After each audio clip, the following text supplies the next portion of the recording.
אומן ראש השנה שלי עולה על הכל. אומן ראש השנה שלי עולה על הכל. ראש השנה שלי עולה על הכל.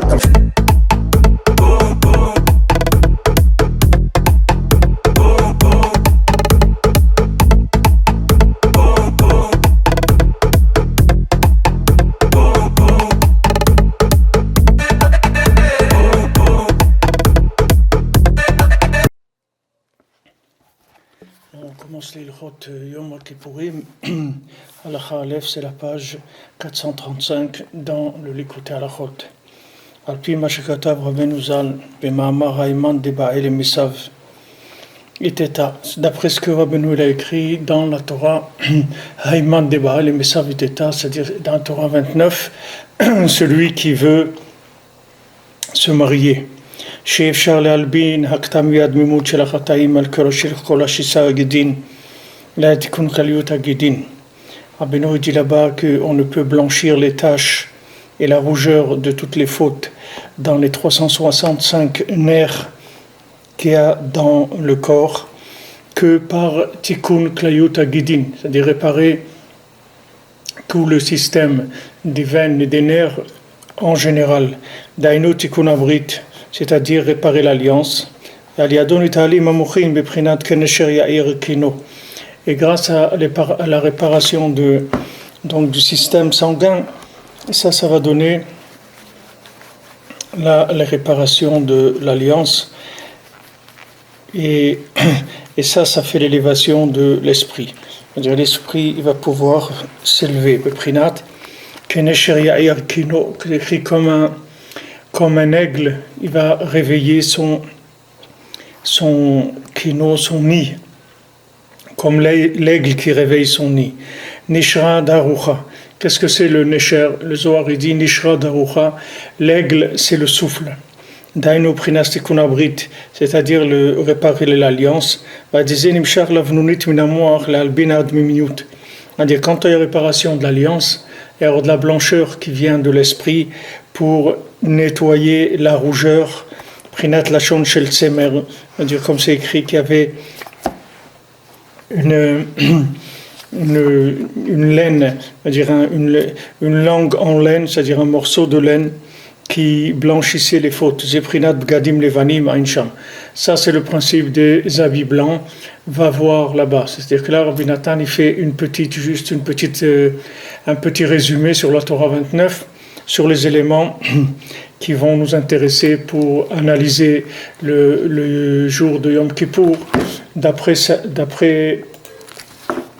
le jour de Yom Kippour, d'après cette Torah 29. C'est-à-dire on va pouvoir voir un petit peu aux yeux de cette Torah 29 qu'est-ce que c'est Yom Kippour. Donc ici, il parle de la rougeur, pardon, c'est-à-dire le fait que maintenant le système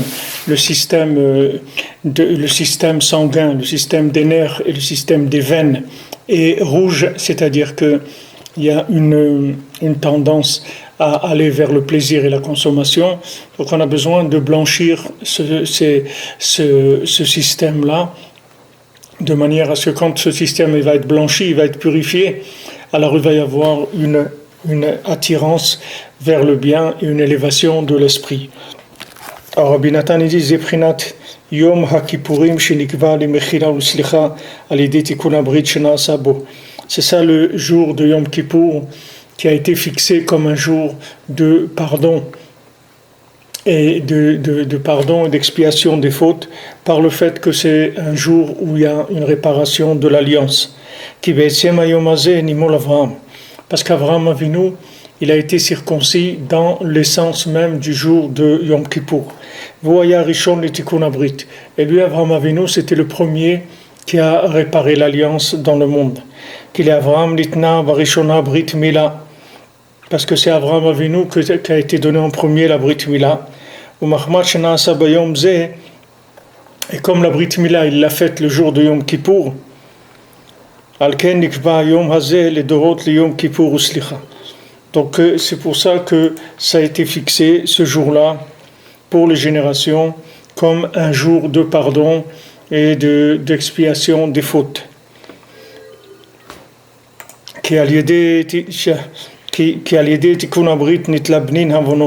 Parce que quand il y a réparation de l'alliance, il y a un pardon des fautes.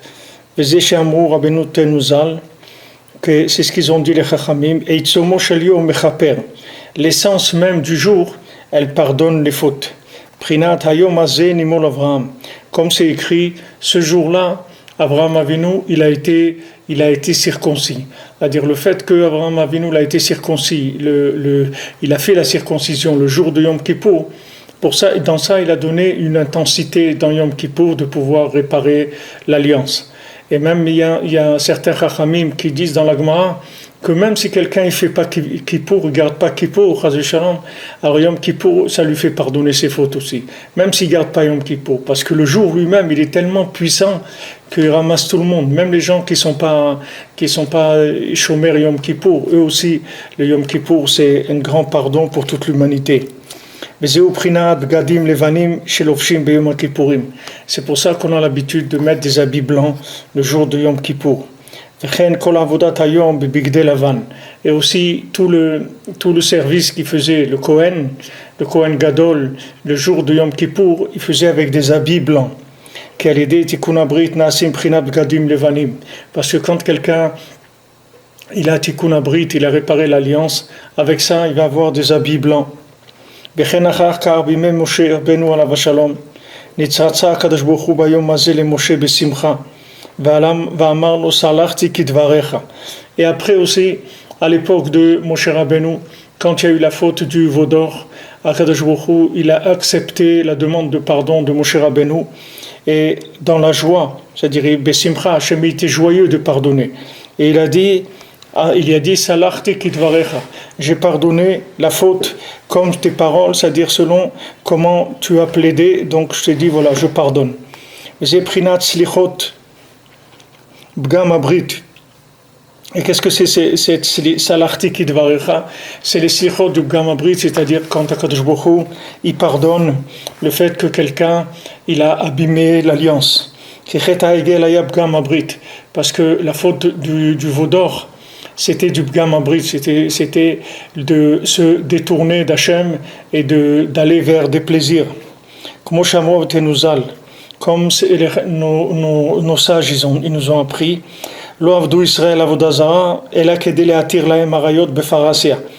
que les Bnei Israël ils ont fait Avodah Zara que pour se permettre des rapports interdits en public.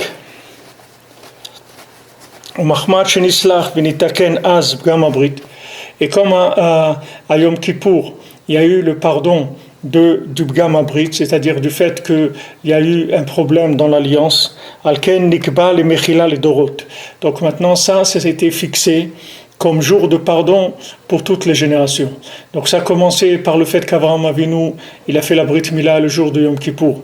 Et on a continué avec le fait qu'on a fait le veau d'or et qu'après Moshe Rabbeinu il est monté et Yom Kippour, Akadosh Baruch Hu lui a dit Salarti kidvarecha, j'ai pardonné comme tes paroles. Et donc maintenant quand on voit que le veau d'or, le but principal du veau d'or c'était de faire Avodah Zara, c'est-à-dire c'était pas de faire Avodah Zara, c'était le Bgam Abrit, c'est-à-dire la débauche, la perversion dans le Nyan de l'Alliance. Donc ce jour-là, il a été fixé pour toutes les générations comme un jour de pardon. C'est ça que Akadosh Baruch Hu, il a dit à Moshe, j'ai pardonné comme tes paroles. Kidvarecha daika, Rabbi Nathan il dit comme tes paroles daika. Pourquoi comme tes paroles précisément? Selon comment quelqu'un il a réparé la parole, c'est comme ça qu'il va y avoir le pardon le jour de Yom Kippour. Parce que la réparation de la parole, c'est aussi la réparation d'alliance. Le prinat kanesher yair kino. Comme c'est écrit, comme un aigle, il va réveiller son nid. וכן שמעתי סגנון פירוש זה בעניין אחר על פסוק סלחתי כדבריך. Et Rabbi Nathan dit, j'ai entendu aussi une explication dans ce sens-là, sur ce passouk-là de Salarti Kidvarecha, Kefi Adibur Kenaslicha. Mipi Rabbeinu Zal, j'ai entendu ça du Rebbe. Le Rebbe, il a dit Kefi Adibur Kenaslicha. Comme la parole, alors comme ça qu'il est le pardon. Valken Kol Avodot Yom Kippourim Bekohen Gadol. Donc Rabbi Nathan, il continue pas. C'est-à-dire, il dit que voilà, il a entendu de Rabbeinu qu'elle dit comme le dibour, comme ça elle est la parole. Salarti Kidvarecha, ça veut dire ça, c'est dit à chacun. Tu veux savoir combien je t'ai pardonné, regarde ta parole. Si tu as une parole qui est propre, si tu as une parole qui est une parole de Gdusha, comme on voit dans la Torah 38, si tu as une parole qui est une parole connectée à Hachem, alors sache que ta parole elle-même, elle va pardonner tes fautes. Parce que, comme on l'a vu, on a expliqué ces jours-ci dans la Torah 38, c'est-à-dire que maintenant, le fait que on rentre dans le monde de la parole, c'est le pardon de toutes les fautes. Parce que toutes les fautes, c'est toujours un manque de connexion. Quand quelqu'un il faute, Chas v'Shalom, ça veut dire qu'à un moment, il s'est éloigné de la conscience de la présence d'Hachem. C'est-à-dire, c'est comme quelqu'un, il se trouve dans une maison, par exemple. Et maintenant, il voit qu'il y a un gâteau dans le frigidaire, un beau gâteau à la crème. Alors maintenant, il pense qu'il n'y a personne dans la maison. Donc il prend une tranche de gâteau, il mange. Maintenant, s'il savait qu'il y avait quelqu'un dans la maison, il n'aurait pas pris. Il aurait été demandé, ou il aurait eu honte, ou il n'aurait pas du tout demandé. Mais comme il pense qu'il n'y a personne, alors il est allé, il a pris un morceau de gâteau. Il s'est pris un petit plaisir. Maintenant, avec Hachem, c'est la même chose. Quand quelqu'un il va vers du plaisir qui est contre la volonté d'Hachem, ça veut dire qu'à un moment, il a perdu la conscience de la présence d'Hachem à côté de lui, ou peut-être il n'a jamais eu, Bichlal. Mais en tout cas, il est pas connecté. Donc maintenant, la connexion, elle dépend de la parole. C'est-à-dire que le degré de parole, c'est le degré de connexion avec Hachem. Le degré de parole de chacun, selon comment chacun il purifie sa parole, c'est ça qui va lui donner le degré de connexion avec HaKadosh Baruch Hu. Donc Hachem, il dit, Salarti Kidvarecha. Tu veux savoir comment je t'ai pardonné? Regarde ta parole. Si ta parole, elle est bien, sache que tu es complètement pardonné. Sache que ta parole n'est pas bien, tu as besoin d'aide, tu as besoin de gens qui vont t'aider, des tzadikim qui vont t'aider pour que tu puisses passer le cap, parce que quelqu'un qui a une parole qui marche pas bien, alors il a un problème fondamental dans le judaïsme. La parole, c'est extrêmement important à tous les niveaux.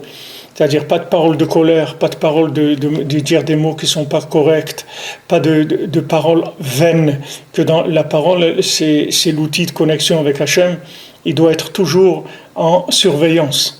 Toujours en surveillance, parce que si quelqu'un il se lâche dans la parole, il va se lâcher dans tout. C'est-à-dire que si quelqu'un commence à dire n'importe quoi, il va faire n'importe quoi aussi. C'est-à-dire que Rabbeinu, il a dit K'mo dibour, Kefi adibur kenaslicha. Selon comment est la parole, comme ça va être le pardon. Donc c'est là où quelqu'un il a ses repères par rapport à le degré de pardon qu'il va recevoir, c'est par rapport au niveau de sa parole. Alors comme on a vu que les moments qui sont des moments de parole très élevés, parce qu'ils traduisent une conscience élevée. Par exemple, le Shabbat, qui est d'Aber Davar, comme on voit dans la Torah 38, que le Shabbat, c'est un jour de conscience, c'est un jour de parole avec Hachem. Donc le Shabbat, il pardonne toutes les fautes, comme c'est écrit, celui qui est Shomer Shabbat, Mochalim lo kol avonotav, on lui pardonne toutes ses fautes. Maintenant, la même chose, celui qui a honte, on a dit celui qui a honte, qui fait une faute et qui a honte, on lui pardonne toutes ses fautes. Pas que cette faute qu'il a faite, mais toutes ses fautes. Parce que le fait qu'il a honte, ça veut dire qu'il est connecté, il a conscience de la présence d'Hachem, il a honte d'avoir fauté devant Hachem. Ça même, c'est une preuve qu'il est branché, donc on lui pardonne toutes ses fautes. Alors cette honte-là, elle vient du fait que quelqu'un, il a réparé la parole, c'est-à-dire le principe général de la parole, qui est la connexion avec Hachem et qui est Tikkun Abrit. C'est ça ce qu'on appelle Tikkun Abrit, c'est-à-dire l'alliance. Qu'est-ce que c'est l'alliance? C'est d'être allié à Hachem, d'être lié avec Hachem, c'est ça l'alliance. C'est de faire une alliance avec Hachem et dire voilà, moi je vais me comporter comme tu veux que je me comporte. Et je vais faire attention de ne pas faire des choses qui ne te font pas plaisir. Je vais faire que des choses qui te font plaisir. Alors du moment où quelqu'un il s'engage dans l'alliance, alors il s'engage dans la communication, c'est quelque chose qui est lié. Et là il reçoit le pardon. C'est-à-dire automatiquement il y a une réparation de toute la de tout le système sanguin, c'est-à-dire de tout ce qui pousse aux impulsions de la consommation. Parce que toutes les impulsions dans la consommation, ça vient d'un manque, d'une frustration dans le rapport avec Hachem. Si quelqu'un il est en rapport avec Hachem, il est comblé. Il est comblé, c'est-à-dire que quelqu'un qui sent Hachem dans son cœur, il est comblé dans ce monde. Il n'a besoin de rien du tout, il lui manque rien. Parce que ça, c'est la plénitude totale, ça remplit complètement la personne. Mais quand quelqu'un il ne sent pas la présence d'Hachem, quelqu'un il ne sent pas l'amour d'Hachem, il ne sent pas l'affection d'Hachem, alors il va chercher, il va faire de la boulimie, n'importe quoi, c'est-à-dire se remplir le ventre, se remplir les poches, se remplir les yeux, se remplir les oreilles, se remplir tout, de la musique, de regarder des films, de manger des trucs. Et des fois c'est tout en même temps. En même temps quelqu'un regarde un film et il mange des frites et il écoute de la musique et tout ce qu'il peut faire en même temps, il va tout remplir, tout ce qui peut remplir le système sanguin parce qu'il n'en peut plus de frustration. Il est tellement seul, tellement isolé, tellement orphelin dans le monde qu'il a un besoin de consommation énorme.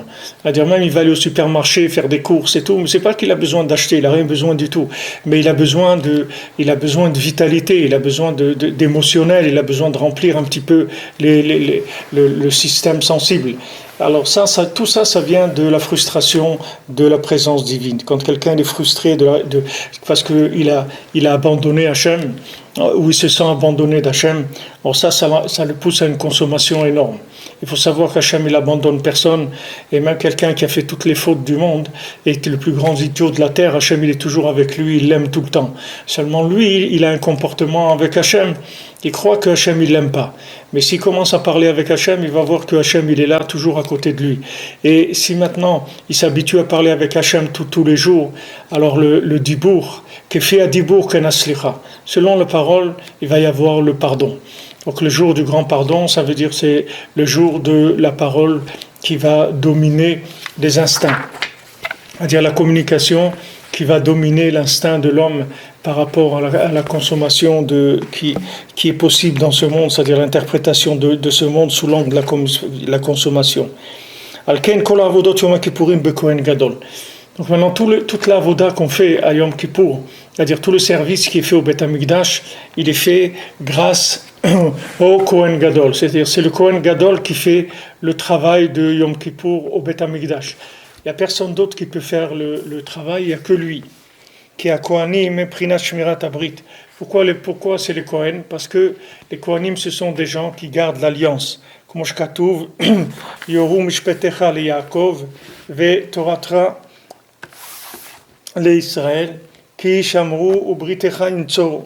C'est-à-dire que les Kohanim, ce sont les gardiens de l'alliance. C'est pour ça que les Kohanim, de leur nature même, ils ont un surplus de conditions par rapport à ce inyan de l'alliance. Comme c'est écrit, ils doivent être saints, les Kohanim. Les Chachamim, ils disent dans le Midrash Rabbah, dans Midrash Rabbah sur Vaïkra, ils disent les Chachamim, là où tu trouves une barrière pour la perversion, là-bas tu trouveras la sainteté.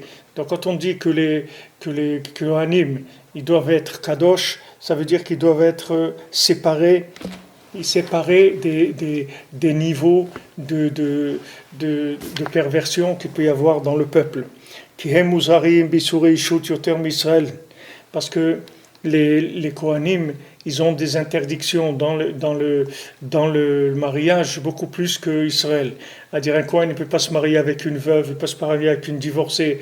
Il a beaucoup de choses, on lui demande beaucoup de faire attention dans l'alliance parce qu'il doit être kadosh. Et maintenant, le Kohen Gadol, Mechav, c'est-à-dire le Kohen Gadol, le grand Kohen, celui qui est au-dessus de tous les Kohanim, lui, il a encore plus de choses pour le protéger et pour le séparer de ce monde et des risques de tomber dans la consommation. C'est-à-dire qu'on leur demande une séparation par rapport à la consommation de ce monde pour qu'ils puissent faire leur service. Parce qu'ils sont à un niveau où ils doivent communiquer entre Hachem et le peuple, c'est eux qui vont faire les korbanot, c'est eux qui vont emmener toutes les offrandes du Ham Israël devant Hachem. Donc ils ont besoin d'un niveau de connexion permanent et élevé aussi. C'est-à-dire il faut que le niveau de connexion du Kohen il soit à un haut niveau. Donc ils font pas de commerce, ils n'ont pas de rapport avec la matière, ils ont pas le droit d'avoir même pas une part de terre en Eretz Israël, ils n'ont rien du tout. C'est-à-dire que toute leur vie, elle est entièrement consacrée au service d'Hachem. Pourquoi ? Parce que comme ils servent d'intermédiaires, ils servent de gens qui vont plaider pour le peuple, c'est-à-dire qu'ils vont faire le service pour élever la volonté du peuple vers Hachem, pour élever le pardon du peuple vers Hachem, ils ont besoin, eux, avoir un surplus d'intensité d'alliance. C'est-à-dire leur degré d'alliance, il doit être plus intense que la plupart des gens. Parce que c'est écrit Kikadosh hu lelokav, parce qu'il est saint pour son Dieu, quand on parle du Kohen Gadol. Veu akadosh bekdushat abrit umusar beisuri ishut yoter mikol Israël mikol hakohanim. Et lui, le Kohen Gadol, c'est quelqu'un qui est saint dans la Kedushat Abrit, c'est-à-dire dans la sainteté de l'alliance. Umusar beisuri ishut yoter mikol Israël ou mikol hakohanim. Et on le met en garde sur la sainteté de l'alliance, plus que tous les autres Kohanim, plus que tout le Ham Israël. C'est-à-dire que le Kohen Gadol, il est vraiment séparé de tout rapport dans le lien de la perversion des choses de ce monde, il doit s'élever énormément. C'est pour ça que le service qui va être fait à Yom Kippour, il n'est kasher que par le Kohen Gadol. Parce que comme il a un degré d'alliance plus élevé que les Kohanim et plus élevé que le Ham Israël, donc c'est lui qui va faire le service de Yom Kippour. Parce que lui, il peut élever la conscience du monde grâce à sa sainteté de l'alliance. D'amener de la blancheur et de faire blanchir les avonot. C'est-à-dire que maintenant le Kohen il a la possibilité d'amener de la blancheur. Qu'est-ce que c'est cette blancheur-là ? Cette blancheur-là, ça veut dire que le Kohen il est capable de faire rentrer dans la personne une telle conscience d'Hachem que cette personne-là, elle ne pourra plus fauter, d'abord, et tout ce qu'elle a emmagasiné en elle, comme alluvion, comme impureté, etc., qui sont venues par son degré de consommation élevé, qui a outrepassé les limites, cette blancheur-là, de cette conscience, elle va tout nettoyer. Mais cette conscience-là, c'est le Kohen Gadol qui la donne. Le Kohen Gadol, il donne une conscience qui nettoie les fautes. Comme le Rebbe, il a dit, moi, même si vous faites des fautes, maintenant, vous ferez des fautes sans pied et sans main. C'est-à-dire, sachez que vous ne pourrez plus profiter des fautes comme avant que vous veniez chez moi. Parce que celui qui vient chez le Rebbe lui donne une telle conscience, il le connecte à Hachem. Même là où il est, même si quelqu'un il habite toujours à Blanc-Ménil ou à Issy-les-Moulineaux, mais là où il est, là-bas, il va avoir une conscience d'Hachem qui va lui baisser tout de suite son degré d'intensité dans le plaisir. C'est-à-dire que même quand il va faire des bêtises, il ne pourra plus avoir le même plaisir qu'avant. Parce que l'intensité du plaisir, elle aura baissé. Parce que la rougeur qu'il y a dans le sang, qui donne cette sensation de plaisir, elle va être affaiblie par la blancheur que le tzaddik va faire rentrer dans le sang de la personne. Comment ? Par la conscience de l'existence d'Hachem. Ça s'appelle le da'at. Le da'at, c'est la conscience d'Hachem. C'est ça le da'at. C'est-à-dire que quand quelqu'un il est conscient de l'existence d'Hachem, alors ça même, ça va lui nettoyer tout son système sensible. C'est-à-dire qu'il va monter dans des degrés de sensibilité, de Kedusha. Il va commencer à être sensible aux bonnes choses. Il ne va plus être sensible aux mauvaises choses. C'est les bonnes choses qui vont l'attirer, c'est les bonnes choses qui vont l'intéresser, ce sont les bonnes choses qui vont l'inspirer. Alors c'est écrit, Mashkatov Bekon Gadol, c'est écrit au sujet du Kohen Gadol, Asher Yutzak al Rosho Shemen Amishra, c'est écrit qu'on a oint sur sa tête l'huile d'onction, on a versé sur sa tête l'huile d'onction. Sheuprinat Da'at Elyon. Qu'est-ce que c'est cette huile d'onction ? Cette huile d'onction, c'est la conscience céleste, parce que l'huile, c'est la conscience. Vous prenez Vous prenez quand vous allumez une veilleuse, alors il y a l'huile, il y a la mèche et il y a la flamme. Maintenant l'huile c'est elle qui fait que la mèche elle peut faire la flamme. Le fait qu'il y a l'huile, alors la flamme elle va brûler, elle va s'allumer. Alors l'huile dans l'individu, c'est la conscience d'Hachem qui fait que son cerveau il peut s'élever, c'est-à-dire qu'il peut y avoir de la lumière dans son esprit. La lumière qu'il y a dans l'esprit, elle dépend du degré de connexion avec Hachem. C'est pas, la lumière qu'il y a dans l'esprit, elle ne dépend pas de l'intelligence de l'individu. Il y a des gens, ils sont très intelligents, mais ils sont bêtes, même s'ils sont intelligents. Parce que du moment où ils ne sont pas connectés, leur esprit ne peut pas monter. C'est-à-dire, même s'ils sont intelligents, il va tourner vite leur esprit. Mais c'est que de la vitesse, c'est tout. C'est pas de la profondeur et de l'élévation. Si quelqu'un il veut s'élever, il faut qu'il blanchisse son sang. C'est-à-dire qu'il fasse rentrer dans son esprit de la conscience d'Hachem, de l'huile sainte. C'est-à-dire, comme le Kohen Gadol, on lui verse sur la tête de l'huile d'onction. Et à ce moment-là, cette huile d'onction, ça le branche sur la conscience céleste. C'est-à-dire, c'est une conscience d'Hachem très très élevée, qu'un homme normal, il ne pourrait pas supporter ça. Il ne pourrait pas le supporter, parce que c'est une conscience tellement élevée que si quelqu'un il avait ça, il ne pourrait même pas bouger de l'endroit où il est assis, ni mangerait, ni dormirait, ni ferait rien du tout. C'est écrit, on raconte qu'une fois, il y avait le Rabbi Yechiel, le frère de Rabbeinu, le frère de Rabbi Nachman. Une fois, il est venu passer Shabbat chez Rabbi Nachman. Et ce n'était pas encore un élève de Rabbi Nachman, c'était son frère, aussi un grand tzaddik, un grand érudit en Torah. Et Rabbi Nachman, le Shabbat, il a parlé que de commerce. C'est-à-dire, il a parlé du prix du blé, il a parlé des marchés, des choses, etc. Alors, après Shabbat, son frère, il a parlé avec son frère, Rabbi Yechiel, il lui dit alors ça va, tu es content Shabbat, etc. Alors Rabbi Yechiel, il n'a pas pu se retenir, il a dit mais j'ai pas compris comment tu te permets de parler du commerce et tout Shabbat. Il dit c'est Shabbat, tu parles du prix du blé, des marchés, des transports, des choses comme ça. J'ai pas compris. Alors Rabbi Nachman, il lui a dit est-ce que tu te rappelles de ce que j'ai dit? Il lui a dit pas tout. Il a dit moi je vais te rappeler tout ce que j'ai dit. Alors Rabbi Nachman, il lui a repris tout ce qu'il a dit le Shabbat. Et lui a expliqué dans les secrets de la Kabbalah, dans les secrets de la Torah, que toutes les paroles qu'il avait dites, c'était que des secrets très très profonds de la Torah. Et quand il lui a expliqué ça, il paraît que son frère, pendant plusieurs jours, il ne pouvait ni manger ni dormir. Il est resté comme ça, allumé, comme ça. Il ne pouvait plus bouger, il ne pouvait rien faire du tout.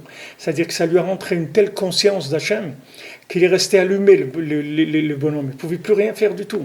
On a un peu ça. Les gens qui viennent à Ouman, à Rosh Hashanah, ils ont un petit peu ça. C'est-à-dire quand ils retournent, ils restent un petit peu comme ça, un petit peu sous le choc, c'est-à-dire de la lumière. Ils n'arrivent pas à rentrer tout de suite dans le train-train. C'est-à-dire il y a quelque chose qui fait que la personne se contracte comme ça. Elle n'arrive pas à bouger parce qu'il y a une conscience qui est très élevée. Alors le Kohen Gadol, on lui donne une conscience comme ça très élevée parce qu'il va faire le travail de Yom Kippour. שהוא בחינת דעת עליון שזוכה לזה על ידי קדושת הברית וכן סמוך מקרא זה על עניין קדושת הברית כמו שכתוב שם והכהן הגדול אשר יוצק אלמן וגרושה לא ייקח. C'est écrit aussi ça par rapport à la קדושת הברית, à la sainteté de l'alliance, parce que dans le verset d'après c'est écrit une femme veuve et divorcée il ne devra pas prendre, comme il est écrit qui kadosh hu l'elokab, il est saint pour son Dieu, qui zé taloui basé, parce qu'un dépend de l'autre.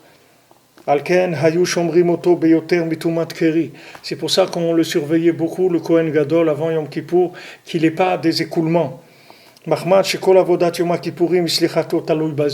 Puisque maintenant tout le travail de Yom Kippour et le pardon de Yom Kippour, ça dépend de lui. Donc ils étaient réveillés toute la nuit avant Yom Kippour. Parce que ça c'est la réparation de l'alliance. Comme maintenant on repousse le sommeil, qui est le principe du Targum. Donc maintenant la veille de Yom Kippour, on oblige le Kohen à rester réveillé. On ne le laisse pas dormir. C'est-à-dire, le Chachamim lui parlait, il lui disait des paroles de Torah, il l'entretenait, mais il le maintenait réveillé. Il ne le laissait pas dormir.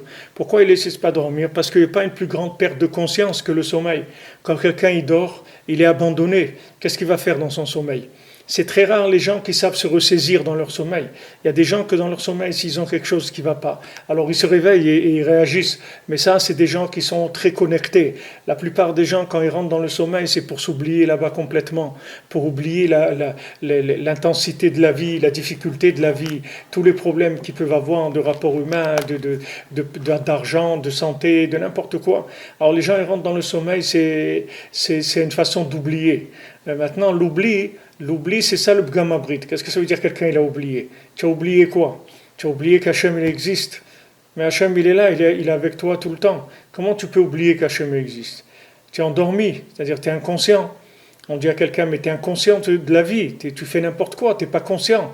Parce qu'il vit, même si vous le voyez marcher dans la rue, mais il est endormi, il n'est pas réveillé. Parce que quelqu'un qui est réveillé, c'est quelqu'un qui a un éveil de la conscience. C'est ça qui s'appelle réveillé. Éveillé, ça veut dire quelqu'un qui est connecté avec Hachem. Alors il sent en lui une présence d'Hachem tout le temps. Et cette présence d'Hachem, ça le connecte. Et donc ça évite qu'il ait des problèmes dans l'alliance, parce que le fait qu'il est connecté, ça c'est l'alliance. Alors comme il dit Rav Ben Nachman dans Corvéon, que toutes les avérotes, elles viennent du sommeil. Que le sommeil, c'est la racine de toutes les avérotes. Parce que le sommeil, c'est quand quelqu'un dit, bon, laisse-moi tranquille, je vais aller dormir. Oublie-moi, je vais dormir. Pourquoi? Parce qu'il n'en peut plus. Il n'en peut plus d'être réveillé. Il n'en peut plus de supporter sa conscience, de supporter les difficultés de la vie, etc.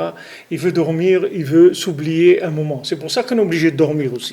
Si on avait une conscience qui était très élevée, on n'aurait pas besoin de dormir.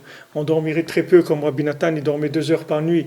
On n'aurait pas besoin de dormir. Seulement, le fait qu'on vit déconnecté, ça nous fatigue énormément parce qu'on porte beaucoup de poids sur nous, parce qu'on est déconnecté. Tandis que si on était connecté, on serait plus léger.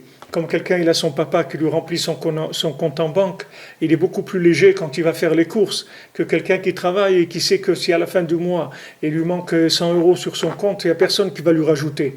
Mais quand quelqu'un, c'est un fils à papa, comme on dit, il a son papa derrière, dès qu'il y a un petit découvert, il appelle son père, il dit, papa, il faut remplir, ok mon fils, pas de problème, on vire 20 000, combien, 20 000 €, ok, pas de problème, allez, on t'envoie ça. Donc ce gars-là, lui, il ne se fatigue pas. Parce que tout ce qu'il fait, il fait semblant, c'est tout. C'est pas sérieux pour lui. Ce monde pour lui, c'est pas sérieux, parce qu'il sait qu'il y a quelqu'un derrière qui le tient. Donc il est tranquille. Il se ronge pas les nerfs, il se ronge pas la conscience, il se fait pas du souci, il n'a pas peur du lendemain. Tout ça, il sait pas ce que c'est, parce qu'il est porté. Ben, quelqu'un qui a l'alliance, c'est la même chose. Quelqu'un qui a réparé l'alliance, il vit comme ça. C'est-à-dire qu'il vit connecté avec Hachem, donc il vit porté par Hachem, et il est tranquille, il est serein, il est très détendu, très très détendu. Tandis que maintenant, la plupart des gens, comme ils ne sont pas connectés avec Hachem, alors ils vivent ils prennent le monde comme ils le voient, comme de la réalité. Mais le monde comme on le voit quand on n'est pas connecté à Hachem, c'est du cinéma, c'est pas de la réalité. C'est télé-réalité, c'est-à-dire c'est de la télé-réalité, mais c'est pas la réalité. La réalité, c'est pas ça. La réalité, c'est que tout ce qu'il y a dans le monde, c'est Hachem. Et tout ce qui bouge dans le monde, c'est une manifestation d'Hachem. Et que tout ce qu'Hachem il a fait dans le monde, c'est pour nous servir. Donc maintenant, quand on est connecté, on se rend compte de ça. Quand on n'est pas connecté, on se rend pas compte. Et à ce moment-là, tous les éléments, ils deviennent lourds. Ils deviennent très, très lourds. Et ça entraîne que les gens, ils ont le sommeil lourd aussi. Il y a des gens qui ont un sommeil léger. Il y a des gens qui ont un sommeil lourd. Le sommeil lourd, il vient du fait que la personne, quand elle est réveillée, elle est très confrontée à la peur de la vie. C'est-à-dire, elle a peur de vivre dans le monde. Elle a peur que demain, elle n'arrive plus à payer son loyer. Elle a peur que si elle vient au Ouman à Rosh Hashanah, elle ne va pas pouvoir payer son billet, payer ses frais, etc. Alors que Rabbi Nachman, il a dit, moi, celui qui vient chez moi à Rosh Hashanah, je lui paye tout ce que ça coûte. Il n'y a pas de problème. Rabbi Nachman ne veut pas vous inviter et vous demander de payer. C'est pas comme des copains qui disent viens, je t'invite au restaurant, et à la fin il dit oh là là, j'ai oublié ma carte bleue. C'est terrible. Pourtant je voulais t'inviter. Bon, écoute, cette fois-ci tu n'as qu'à payer. La prochaine fois ça sera mon tour. Mais c'est pas Hachem, il fait pas comme ça. Le tzaddik il fait pas comme ça. Le tzaddik quand on vous invite, il vous invite béhémet. Il a déjà tout payé à l'avance. Il n'y a pas de problème. Alors quand on se sent porté, on se sent supporté, on se sent aimé. Alors c'est autre chose. La vie, c'est autre chose. Elle est légère, la vie. Et alors le sommeil est léger aussi. Quand quelqu'un rentre dans le sommeil, c'est uniquement pour reposer un peu ses cellules, c'est tout. Mais c'est pas pour s'oublier. Il ne peut pas aller se jeter dans l'océan de l'oubli, dans le néant. Il n'a pas envie de rentrer dans le néant. Le sommeil, c'est un 60e de la mort. C'est-à-dire que comme le Shabbat, c'est un 60e du monde futur, le sommeil, c'est un 60e de la mort. C'est pour ça que David Améler, jamais il voulait dormir. Parce qu'il ne voulait pas goûter ça. Il ne voulait pas goûter cette chose-là qui est un 60e de la mort. Même si c'est un 60e, c'est rien, mais c'est quelque chose quand même. C'est-à-dire qu'il y a des gens, quand ils vont dormir, ce n'est pas un 60e de la mort. Et ils écrasent bien, comme on dit, le matelas. C'est-à-dire ils rentrent et pour les sortir de là-bas, c'est une aventure. Hein. Pourquoi vous voulez qu'ils sortent du lit? Il va sortir du lit pour quoi faire? Encore pour souffrir? Encore pour qu'on lui fasse la tête? Encore pour que la banque elle appelle et lui dit attends, il y a un chèque là, si tu n'amènes pas l'argent tout de suite, il passe pas. Ou bien il met sa carte dans l'appareil pour retirer de l'argent et dans le DAB, dans le distributeur automatique de billets, et lui avaler sa carte. Alors voilà, qu'est-ce que vous voulez qu'il fasse dans ce monde? C'est un monde de souffrance. Alors il préfère dormir. Alors il dort, ou il boit de l'alcool, ou il fait n'importe quoi, mais l'écart c'est qu'il doit oublier qu'il est vivant. Tout le temps qu'il est vivant, il faut qu'il oublie qu'il est vivant, jusqu'au jour où il meurt, il va se rendre compte qu'il aurait pu être vivant. Et il n'a pas choisi de vivre. Mais la vie c'est, pour la plupart des gens, c'est très difficile. Donc ça fatigue énormément. Quand on ne s'appuie pas sur Hachem, c'est très difficile. Rabbeinu il dit dans ses Chotaran, le Rebbe il dit que quelqu'un qui n'a pas la confiance dans Hachem, alors sa vie, c'est pas une vie, parce qu'il porte le poids de toutes les difficultés de la vie. C'est-à-dire, dès qu'il y a un problème, ça y est, il est cassé en morceaux, parce qu'il porte tous les problèmes sur lui. Mais si maintenant il se considère comme une créature, que Hachem il s'occupe de lui, il y a un problème, c'est pas mon problème, c'est le problème d'Hachem, c'est pas le mien. Si j'ai pas de parnassa, c'est le problème d'Hachem, c'est pas le mien. Qui est-ce qui m'a fait venir dans ce monde? C'est pas moi. Donc il faut se détendre. Il faut se détendre un peu, take it easy, c'est tout.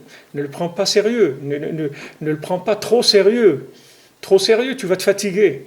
Tu vas mourir avant l'âge, Chas Shalom. Tu vas tomber malade. Pourquoi? Tu t'es fait du souci pour un monde qui ne t'appartient pas, pour un corps qui ne t'appartient pas, pour une âme qui ne t'appartient pas. Et tout ça, tu ne vas pas rester là. Alors vraiment, ça ne vaut vraiment pas la peine. Hein. C'est pas... comme on dit, ça vaut pas la chandelle. Pourquoi je vais me faire du souci? Moi, je fais ce que je peux, et c'est tout. On dit, mais c'est facile ça. Mais quand les chèques ils reviennent à payer, après, qu'est-ce que tu vas faire? Eh ben, on verra, c'est tout. Je dis, oui, mais il faut faire quelque chose, je peux rien faire, moi. Moi, j'ai fait ce que je pouvais faire, je travaille honnêtement, etc. C'est tout. Qu'est-ce que tu veux que je fasse? Je peux rien faire d'autre. Il faut se détendre. Alors, si quelqu'un il se détend, vous allez voir, vous avez besoin de dormir beaucoup moins. Les gens qui dorment beaucoup, c'est des gens qui se fatiguent, qui fatiguent énormément leur conscience, c'est-à-dire leur conscience de la vie, elle est très fatiguée, parce qu'ils sont toujours en train de souffrir de tous les problèmes, etc. Tandis que quand on a la conscience d'Hachem, ça blanchit tout le système, c'est-à-dire que on se sent vraiment porté, on ne se sent pas coupable de chaque chose, on ne se sent pas obligé de chaque chose. On n'est pas obligé, on fait ce qu'on peut, c'est tout. On n'est pas obligé de réussir. On est obligé d'essayer, c'est tout. Mais de réussir, on n'est pas obligé. Si on n'a pas réussi, tant pis, c'est pas la réussite, c'est d'Hachem, c'est pas de nous. Il y a des gens, ils ont beaucoup travaillé, ils n'ont pas réussi. Des gens, ils n'ont pas travaillé, ils ont réussi. C'est pas un rapport. Ça n'a aucun rapport. Quelqu'un, il peut se fatiguer énormément, il ne réussit pas. Et il y a des gens, ils font rien du tout, ils réussissent. Il y a des gens, ils n'ont rien fait dans leur vie. Il y a des gens, c'était des cancres à l'école, ils n'ont rien fait, ils ont passé le BEPC, ils n'ont rien fait du tout dans leur vie. Et pourtant, ils ont réussi dans leur vie. Il y a des gens, ils ont fait des études et des études et des études, et essaient de rester des ratés toute leur vie avec des crises de dépression et des choses. Parce que la personne ne peut pas supporter la difficulté de la vie. C'est trop dur. Alors les gens, ils rentrent en dépression. La dépression, c'est une forme de fuite de la réalité. C'est-à-dire qu'il y a un moment, la dépression, c'est comme le bouchon de la cocotte minute. Une fois que la pression, elle monte trop, alors le petit bouton qui monte, là, il commence à siffler et il y a la vapeur qui sort. C'est la même chose. La dépression, c'est une façon que l'esprit, il a de se protéger contre l'explosion de la tête. C'est-à-dire que si la personne, elle ne rentre pas dans la dépression, elle va éclater complètement. Donc cette dépression-là, ça va lui enlever. Et quand maintenant elle rentre en dépression, on voit que le monde, il est toujours là, et tout fonctionne autour d'elle, etc. Alors ça le détend un petit peu, alors elle va être moins sous pression. Et doucement, doucement, elle va guérir. Pour guérir de ces choses-là, il faut s'appuyer sur Hachem. Il faut s'appuyer sur Akadosh Baruch Hu, il faut s'appuyer sur le tzaddik, sur Akadosh Baruch Hu. Il faut s'appuyer sur l'énergie qu'il y a dans le monde. Il faut pas prendre sur soi les responsabilités de tout. On a la responsabilité minimum, comme les SARL, c'est une société à responsabilité limitée. On est limité, c'est tout, c'est dans notre responsabilité. On ne peut pas prendre le monde sur nous. On ne peut pas prendre la vie sur nous. Quelqu'un, il a fait ce qu'il a pu dans ce monde par rapport à sa vie professionnelle, par rapport à son service d'Hachem, par rapport à sa vie familiale. Il est sérieux, il est honnête, c'est pas un tricheur, c'est pas quelqu'un qui essaie de tirer au flanc et tout. Alors qu'est-ce qu'il veut? Pourquoi il va s'angoisser? Non, s'il s'angoisse, ça va lui donner un sommeil très fort. Après le matin, il n'arrive pas à sortir du lit, là. Pourquoi vous voulez qu'il sorte du lit? Pour faire quoi? Prendre des coups. Il préfère rester dans le lit. Tandis que quelqu'un qui a la émouna dans Hachem, il se lève très légèrement. Son sommeil, il est très léger. Il n'a pas de sommeil profond. Son sommeil, parce que le degré de sommeil aussi, chez chacun, il est différent. Il y a des gens, vous pouvez casser la maison, ils ne vont pas se réveiller. Et il y a des gens, à peine vous passez devant la porte de la chambre où ils dorment, ils se réveillent tout de suite. Parce qu'il y a des gens que leur sommeil, il ne descend pas profondément. Il y a d'autres que ça descend dans l'abîme, leur sommeil. Il descend dans le néant. Parce qu'ils ont besoin, de fuir la réalité du monde. Alors que leur réalité du monde, c'est pas, comme je vous l'ai dit, c'est de la télé-réalité. C'est pas de la vraie réalité. La vraie réalité, c'est pas ça. La vraie réalité, c'est qu'il y a Hachem. Et que Hachem, il m'a créé parce qu'il m'aime. Et Hachem, il s'occupe de moi. C'est tout. Ça, c'est les réalités. Et le reste, c'est du cinéma, c'est tout. Alors, c'est pas la peine de s'angoisser. Il y a des gens qui vont au cinéma, après ils pleurent sur le film et tout. Mais sur quoi tu pleures? Ces gens-là, c'est pas vrai, c'est des acteurs, c'est tout. Il dit non, mais ça fait de la peine quand même. Regarde comment il lui a fait, il a quitté, il lui a fait ça. Mais c'est un film, si tu ne comprends pas que c'est pas vrai. Ah, mais quand même, ça fait de la peine de voir des choses comme ça. Il dit mais attends, mais tu as vu quelque chose qui n'est pas vrai. Oui, mais ça touche quand même. On ne peut pas rester insensible à ces choses-là. Oui, parce que les gens, ils vivent dans de l'imaginaire. C'est tout.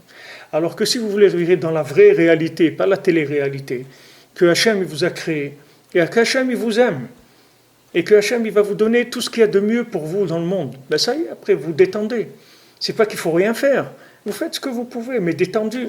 Vous prenez light, les choses à la légère, pas tout dur comme ça. Alors ça dépend de la conscience d'Hachem. Plus il y a conscience d'Hachem, plus la vie elle est légère. Moins il y a de conscience d'Hachem, plus la vie elle est lourde. Elle devient très très lourde. Alors ici il parle de ça, il parle du sommeil.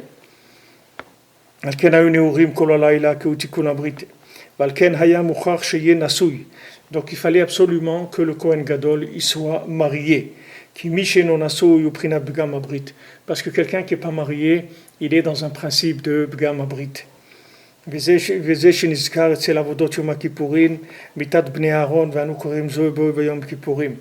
Et c'est pour ça qu'on mentionne la mort des enfants de Aaron le jour de Yom Kippour. Pourquoi on dit ça? Parce que leur faute c'était qu'ils ne se sont pas mariés. Donc ils n'étaient pas aptes à rentrer dans l'endroit où ils sont rentrés. Ils ont été faire de l'encens et ils ne pouvaient pas rentrer là-bas parce qu'ils n'étaient pas mariés. Donc comme ils n'étaient pas mariés, ils ne devaient pas avoir accès à cet endroit-là. Et ils sont rentrés là-bas, ils sont morts.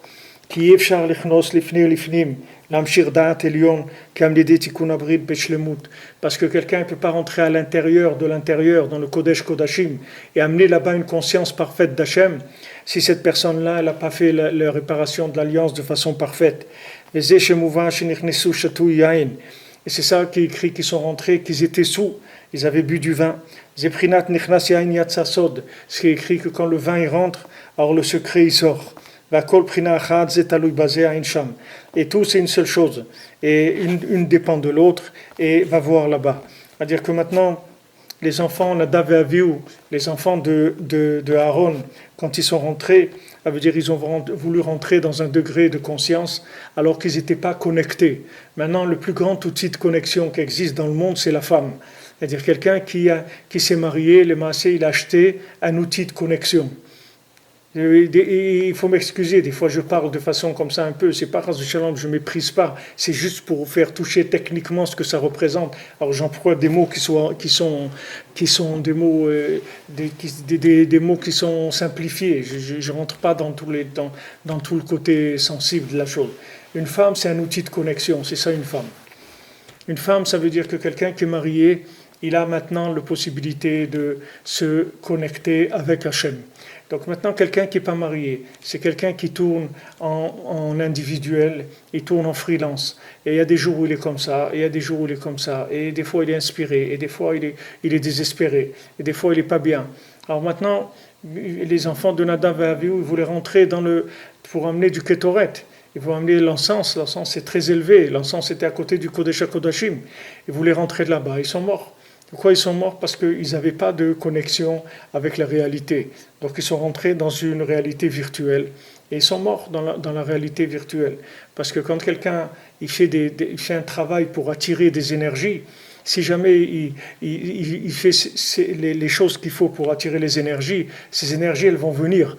Et si maintenant lui il n'a pas les récipients pour le recevoir, ces énergies elles vont lui faire énormément de mal et ça peut chas v'shalom même entraîner la mort comme on voit ici. C'était des tzadikim Nadav et Avihu, c'était pas chas v'shalom des gens pas bien, c'était des tzadikim. Seulement ils n'étaient pas connectés, c'est tout. Ils n'étaient pas connectés parce qu'ils n'étaient pas mariés. Donc comme ils n'étaient pas mariés, ils n'ont pas pu supporter la conscience qu'il y avait dans ce niveau-là de Kedusha, c'est-à-dire de sainteté. Ils se sont rapprochés trop, et de là ils ont été brûlés. Alors c'est ça, il dit qu'ils sont rentrés château Yaïn, c'est-à-dire ils avaient bu. Qu'est-ce que ça veut dire ça avait bu? Ça veut dire que maintenant c'était virtuel leur vision d'Hachem. C'est-à-dire c'est comme quelqu'un qui est sous. Si vous prenez quelqu'un qui est sous, il voit des choses. Il va vous raconter des choses. Il va vous dire voilà, une fois j'étais là-bas, j'ai fait des choses, etc. Il va commencer à parler, vous dire plein de choses. Mais ça, ce qu'il vous dit là, ça vient de l'effet de l'alcool. Ça vient pas de lui. C'est-à-dire que si maintenant vous attendez que l'effet de l'alcool passe, et vous rediscutez avec lui, il ne va pas vous dire le 10e de ce que vous a dit quand il était sous. Parce que quand il était sous, il est rentré dans le virtuel complètement. Et là-bas, il a commencé à dire des choses qui sont moitié vraies, moitié fausses, un peu exagérées, un peu comme ci, comme ça. Ça vient du fait que l'esprit, il est troublé par l'alcool. Maintenant, quand quelqu'un il rentre dans la Gdusha et qu'il n'a pas de récipient, alors tout de suite, la Gdusha, elle va faire un effet sur lui comme s'il boit du vin, c'est la même chose. Ça va lui tourner la tête. Pour ça, il dit quand le vin il rentre, le secret il sort. Parce que Yain, c'est Gamatria 70, c'est valeurs numériques 70, comme Sod. Le mot secret, Sod c'est 70, sa mère c'est 60, Vav 64 et Dalet et 66, Vav c'est 6, 66 et 4, ça fait 70. Donc quand le vin y rentre, le secret il sort. Ça veut dire que maintenant, quand le vin y rentre, il va sortir la profondeur des choses. Mais il faut des récipients pour qu'ils sortent ces choses-là. Quelqu'un il s'approche de la sainteté. Il dit je veux m'approcher. Mais attends, est-ce que tu as les récipients pour t'approcher de ça? C'est ça qu'il faut que tu vérifies d'abord. Quelqu'un il veut courir les 24 heures du Mans. Maintenant, il a une trottinette. On lui dit, monsieur, vous ne pouvez pas. Il dit, moi aussi, je veux courir. Il dit, mais tu ne peux pas courir. Il dit, rien qu'une voiture elle va passer à côté de toi, elle va te souffler, tu vas te retrouver sur... tu ne peux pas. On ne peut pas avec une trottinette, on ne va pas. Tu peux faire spectateur si tu veux 24 heures du Mans, mais tu ne peux pas courir. Parce que c'est pas... il faut un récipient. Maintenant, quelqu'un veut rentrer dans la Gdusha, il veut rentrer dans la Avodat Hashem, il veut étudier, il veut prier, il veut faire des choses, etc. C'est bien, mais pour l'instant, il faut fabriquer des récipients. Alors on le fait en ten, on dit attends, sois patient et prépare-toi, prépare-toi à exister. Ça va prendre du temps pour te préparer, mais tu vas voir après, quand tu vas rentrer, ça va être extraordinaire. Mais prépare-toi. Le principal dans la vie, c'est la préparation, c'est pas la réussite, parce que la réussite, c'est le résultat de la préparation. C'est comme la cuisine, c'est la même chose. Le résultat, c'est pas le résultat qui est beau, c'est la préparation. Si vous faites préparer bien, le résultat est extraordinaire. Et si vous ne préparez pas bien, le résultat il va être catastrophique avec les mêmes ingrédients. C'est-à-dire que l'homme, il doit se préparer à vivre les choses. Il doit les vouloir, il doit les attendre, il doit les aimer, il doit se brancher, tikkun abrit, il doit se brancher avec les choses. Et après, petit à petit, il va rentrer. Bet veze sheuzar Aaron achar mot banav lebal yavo bechol et el hakodesh. Et c'est ça qu'on a mis en garde. Hachem, il a mis en garde à Aaron HaKohen. Il a dit, fais attention, ne viens pas à chaque instant dans l'endroit de la Gdusha. Ne rentre pas dans le Kodesh Kodashim tout le temps. C'est-à-dire, ne crois pas qu'on peut rentrer dans cet endroit-là à tout moment. Parce qu'il n'a le droit de rentrer dans le Saint des Saints que pour le travail de Yom Kippour, c'est tout. Autrement, il n'a pas le droit. Que à ce moment-là, c'est réparation de l'alliance. Et maintenant, tout le travail qu'on fait, tous les korbanot qu'on fait, toutes les offrandes qu'on fait pour Hachem, tout ça, c'est pour arriver à ça, c'est-à-dire à l'alliance. C'est-à-dire,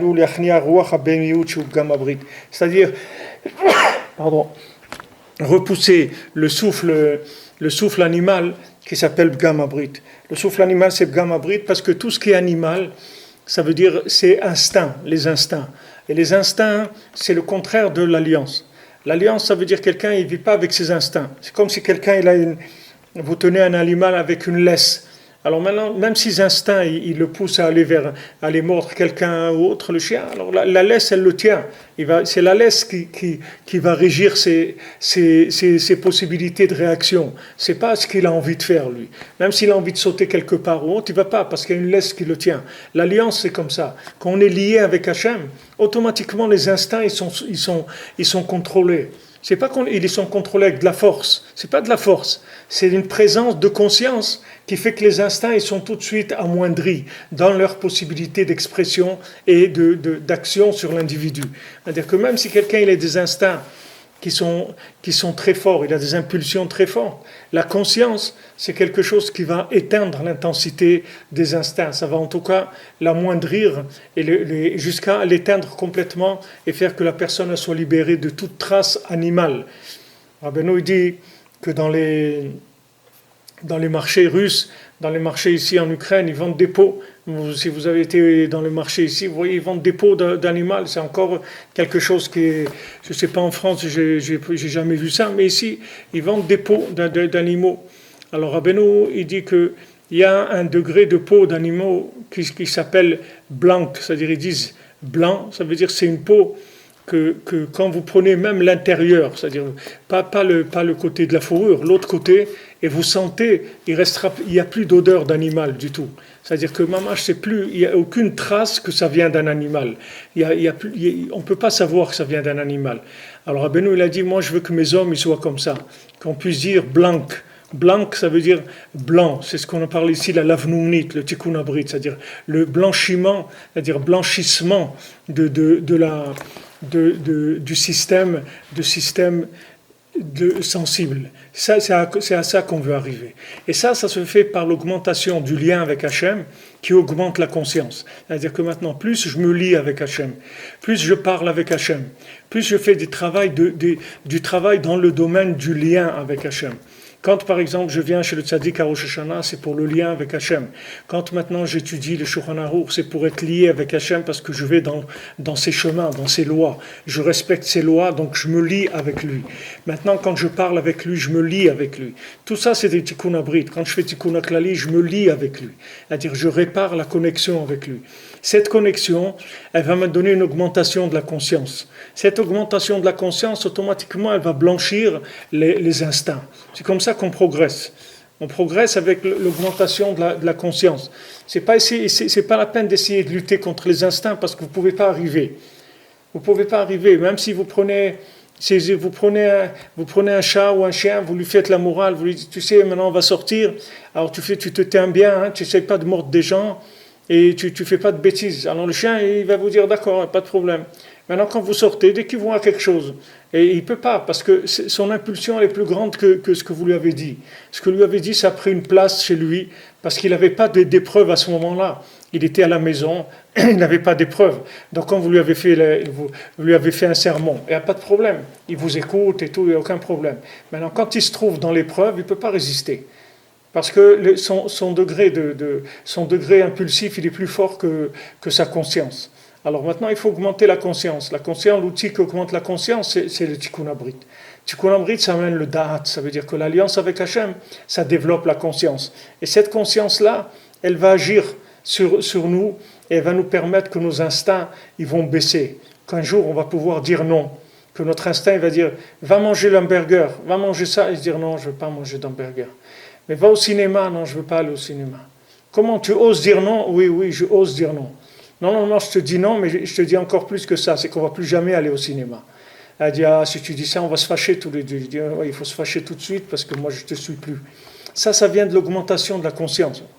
Plus la conscience, elle est forte, plus vous tenez les instincts vous les maîtrisez. C'est-à-dire qu'ils ne peuvent pas vous amener où ils veulent. Et s'il n'y a pas d'alliance, alors la conscience, elle est faible. Il n'y a pas de connexion. Donc vous avez la conscience de votre corps, c'est tout. Si vous avez un corps, que vous avez eu le mérite d'avoir des parents qui étaient bien, des parents qui étaient des gens bien, des gens propres, des gens qui avaient la crainte d'Hachem, des gens honnêtes, etc. Donc normalement, ils vous ont fait naître avec un système de sensations qui est correct, qui est moyen. Même si vous n'êtes pas connecté à Hachem, vous pouvez tenir la route à peu près dans votre vie. Mais si maintenant vous avez des parents qui étaient un peu détraqués dans les plaisirs de ce monde, alors vous êtes déséquilibré, c'est-à-dire dans les sensations. Et à ce moment-là, vous pouvez arriver à faire des bêtises énormes. Parce que quand une personne elle est déséquilibrée, elle peut faire n'importe quoi.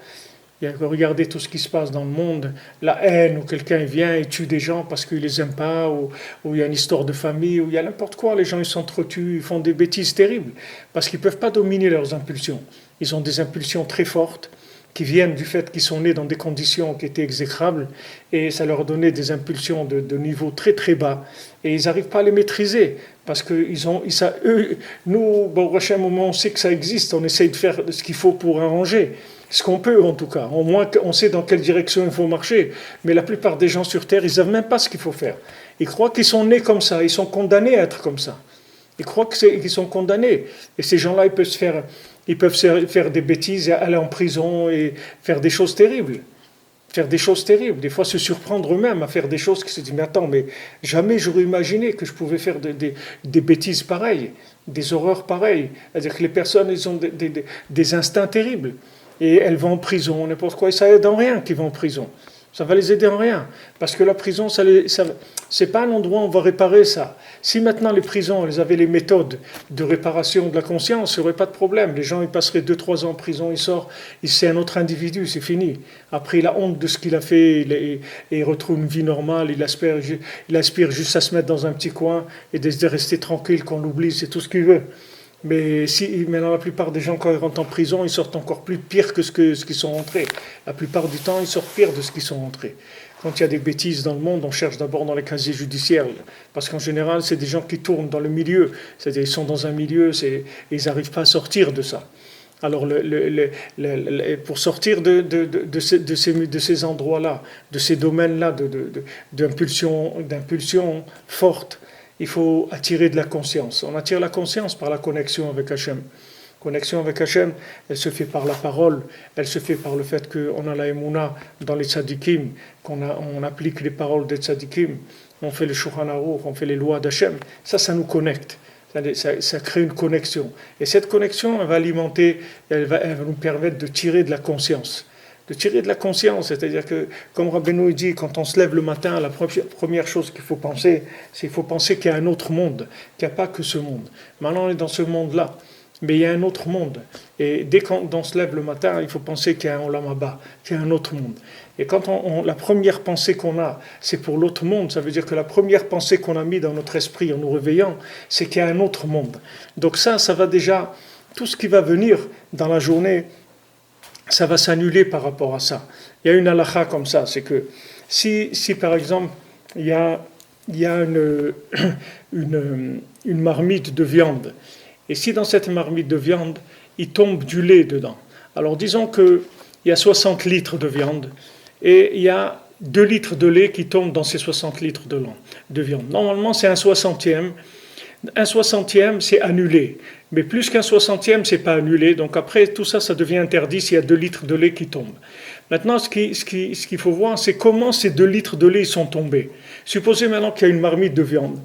Et au-dessus de cette marmite de viande, il y avait une casserole avec du lait, avec 2 litres de lait. Maintenant, cette casserole avec 2 litres de lait, elle était trouée. Donc il y avait du goutte à goutte qui tombait dans la casserole de viande jusqu'à que les 2 litres de lait ils sont tombés entièrement dans la casserole de viande. Là, la casserole de viande ne devient pas interdite. Pourquoi? Parce qu'on dit kama kama batil, c'est-à-dire chaque goutte qui est descendue, elle a été annulée. Une autre goutte, elle a été annulée. Une autre goutte, elle a été annulée. Donc il n'est jamais tombé de lait dans la marmite. Donc vous pouvez manger la viande, alors que la même quantité de lait, s'il tombe d'un coup, ça devient tout interdit. Ça, c'est le même principe. Quand maintenant vous habituez à commencer la journée avec des bonnes choses, c'est-à-dire première pensée à l'éveil, il y a un autre monde. Maintenant, tout ce que vous allez faire dans la journée, ça va se noyer dans cet esprit-là qui est un autre monde. Parce que ça, c'est votre première pensée. C'est-à-dire, comme Rabbeinu dit, que tout ça va d'après le début. Si le début est bien, alors tout va être bien. C'est-à-dire, on commence par penser qu'il y a un autre monde. Après, on fait Modéani, on remercie Hachem qui nous a rendu notre âme. Après, on fait les bénédictions. Après, on fait la prière. Après, on étudie un petit peu. Et après, on va à ses occupations. Mais si on a mis toutes ces couches-là déjà de conscience d'Hachem, alors après, tout ce qui va venir dans la journée, si c'est positif, ça va augmenter la conscience, c'est-à-dire que ça va développer la conscience. Et si c'est des choses négatives, elles vont s'annuler, parce qu'il y a déjà une couche de bien qui s'est mise dans notre journée, et donc après, il n'y aura pas de possibilité d'enlever ça. C'est pour ça que c'est tellement important de se lever la nuit et tout, comme on fait là, Baruch Hashem, qu'on étudie la Torah et tout, parce que quand on se lève la nuit, ça donne une force après pour extraordinaire dans la journée, parce qu'on a déjà placé des repères qui sont très puissants. Donc maintenant après, ce qui se passe dans la journée, ça peut pas nous faire bouger de nos repères, parce que les repères, on nous a mis dans un moment où il n'y a pas le monde, il n'est pas perturbé. C'est un moment tranquille. C'est au milieu de la nuit, le ciel est ouvert, la communication avec l'au-delà est ouverte. Les tzadikim, ils sont là, ils se manifestent beaucoup plus avec nous. On sent beaucoup plus l'amour d'Hachem, l'affection d'Hachem comme ça dans la nuit. Quand on sent une intimité avec Hachem. C'est des moments qui sont extraordinaires. Et quand on a passé un bon moment d'intimité, tout ça, qu'on a bien été... Après, quand il y a des problèmes, ça se gère beaucoup plus facilement. Imaginez-vous que vous êtes avec votre conjoint, vous avez passé un bon moment, un bon repas, vous êtes promené et tout, un moment agréable. Après, il y a des problèmes, on les gère, parce que ces problèmes-là, ils se noient dans les moments agréables qu'on a passés. Maintenant, quand on se lève dans la nuit, il y a une ouverture de la communication énorme. Donc ces moments-là, c'est des moments où on peut attirer de la conscience très très forte. Et ensuite, la journée, c'est une journée bénite, il n'y a pas de problème. Et comme on a vu, il y a un fil de miséricorde sur la personne toute la journée. La miséricorde, elle vient, il est branché sur de la miséricorde toute la journée. Parce qu'il a commencé avec ça. C'est très important de savoir comment commencer la journée. Rabbeinu donne beaucoup de conseils, comment réussir sa vie. Mais celui qui écoute Rabbeinu, il a parlé de tout, dans tous les domaines. Il n'y a aucune chose que le Rebbe il n'a pas traité. Rabbeinu il a parlé de tout, absolument tout. Il y a tout dans les livres de Rabbeinu. Il faut rentrer dedans, c'est tout. Aujourd'hui, Baruch Hashem, il y a dans toutes les langues et ça devient de plus en plus facile d'accès. Alors maintenant, on dit que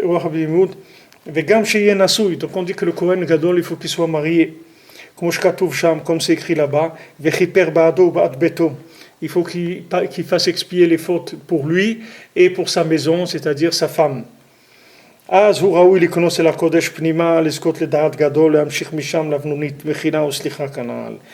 moment-là, il peut rentrer dans le Kodesh à l'intérieur du Kodesh, profondément, et de mériter de la conscience très grande, et de là-bas tirer de la blancheur pour faire pardonner les fautes, pour tout le Ham Israël. Mais d'abord, ça a commencé par lui et sa femme. Il faut qu'il commence par lui et sa femme. S'il n'est pas marié, il ne peut rien faire pour les autres. Il faut commencer d'abord par avoir une femme. Quand maintenant, il arrive à avoir du shalom bayit et s'entendre avec sa femme, après il peut aller à la conquête du monde, il n'y a pas de problème. Il peut aller à la conquête du monde, il peut réparer tout le monde entier, il n'y a aucun problème. il peut aller et amener de la conscience à tout le monde. Parce que maintenant, du fait qu'il est marié, ça veut dire qu'il est dans Tikkun Abrit, donc il est en connexion permanente avec la conscience divine, et cette conscience-là lui permet de brancher les autres. Mais si lui, s'il n'est pas marié, il faut savoir qu'il n'est pas conscient de ce qu'il est en train de vivre. Je vous ai dit, Rabbi Nachman, chez lui, ça n'existait pas des jeunes hommes, des célibataires. Chez Rabbi Nachman, il y avait des enfants ou des gens mariés, c'est tout. Il disait, moi, je ne connais pas le mythe du célibataire, je ne sais pas ce que ça veut dire. Alors moi, je connais les enfants, les gens mariés. C'est-à-dire, celui qui n'est pas marié, c'est un enfant. C'est-à-dire qu'il n'est pas conscient de ce qu'il fait.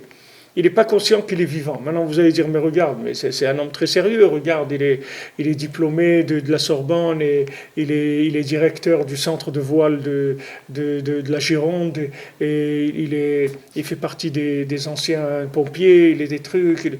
Ok, tout ce que tu veux, mais c'est un enfant, c'est tout. Pourquoi ? Parce qu'il n'est pas conscient. Il n'est pas conscient qu'il y a Hachem dans le monde. Il vit dans le virtuel de la conscience. Il ne vit pas dans la conscience réelle. Parce que si la conscience, elle était réelle, la personne, elle aurait une autre vie.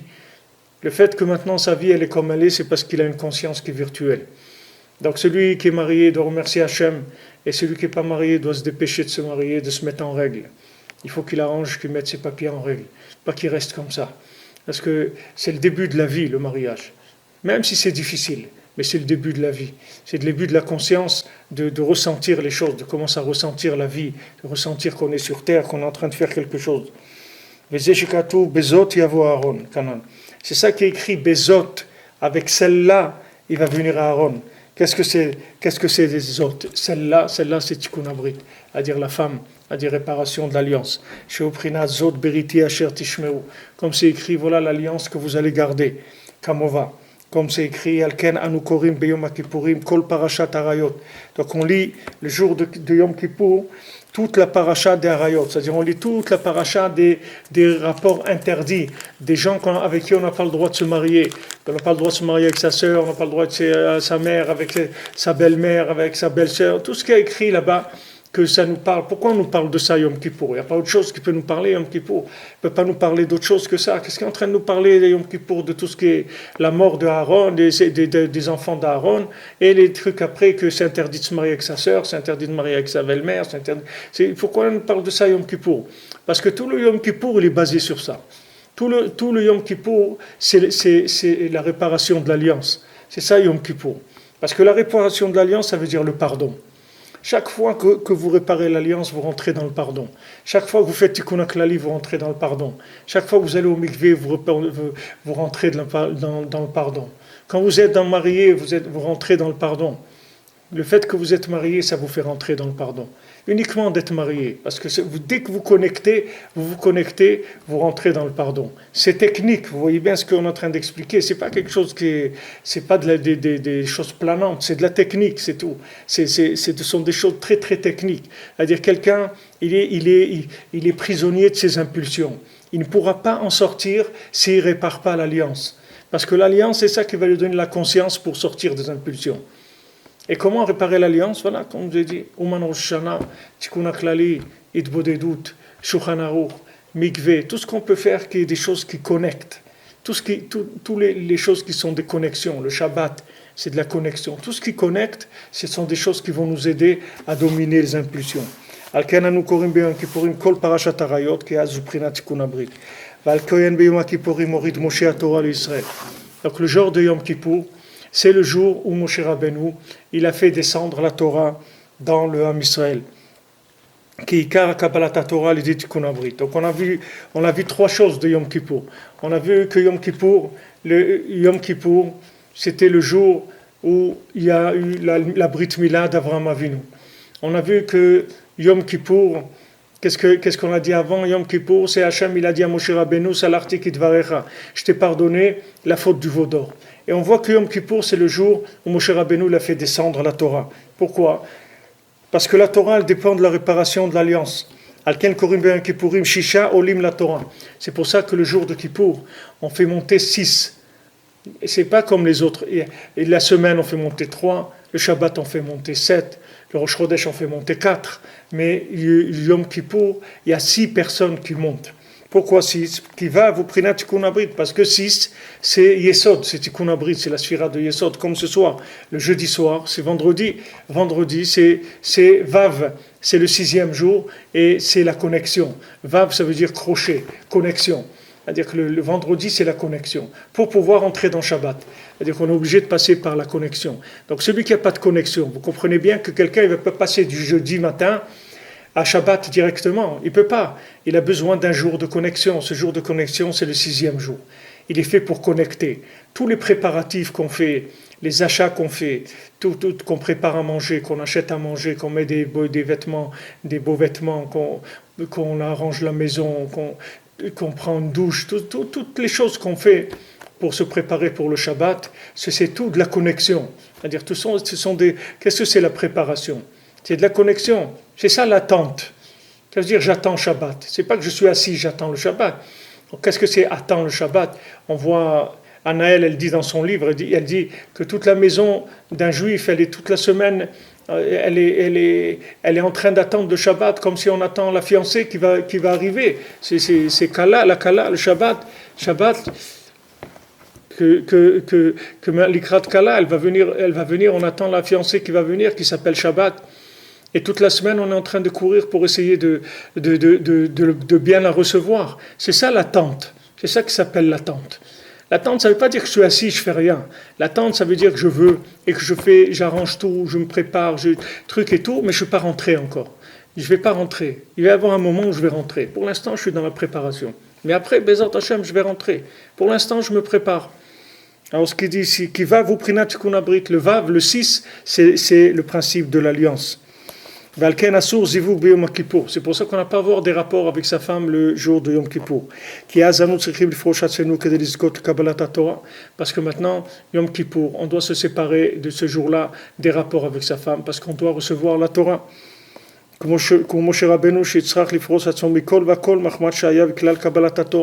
Maintenant, tout le Ham Israël, Moshe Rabbeinu leur a donné 3 jours de séparation de leurs femmes pour pouvoir recevoir la Torah.